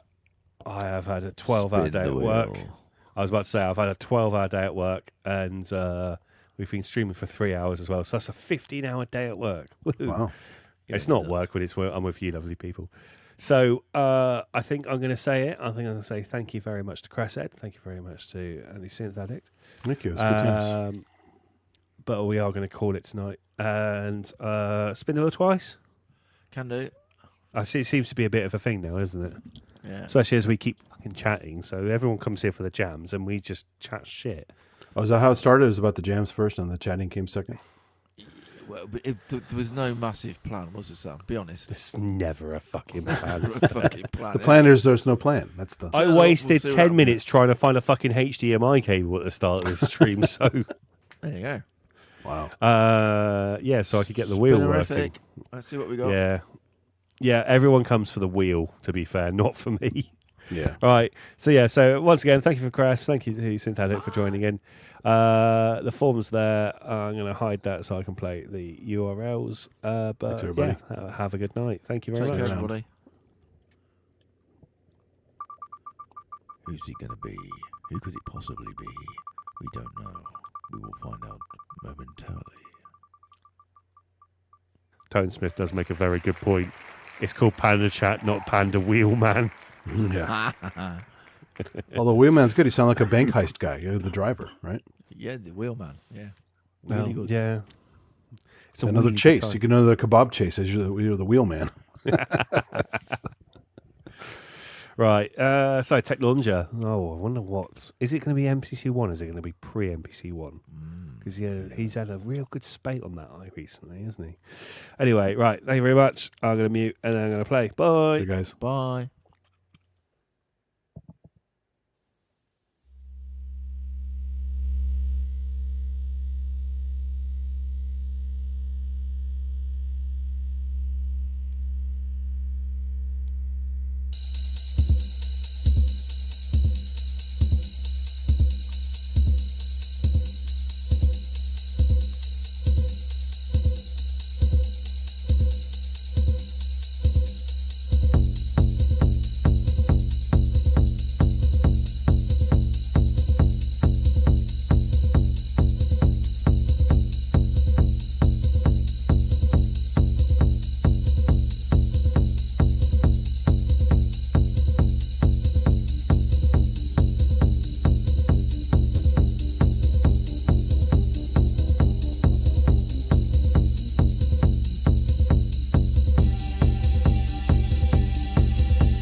Lovely stuff there from Technology. Another wheel spin and then good night.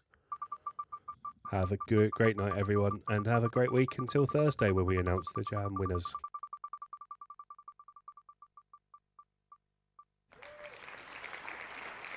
PFM module. Right.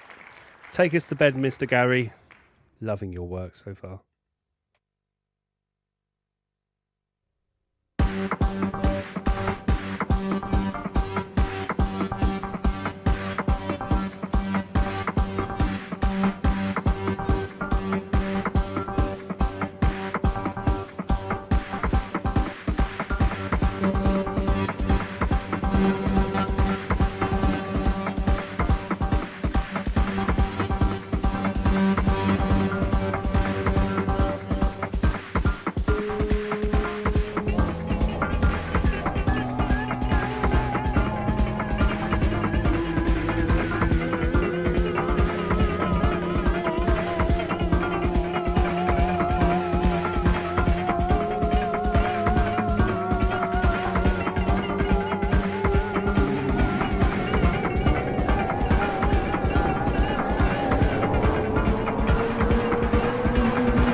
Lovely stuff there from PFM module.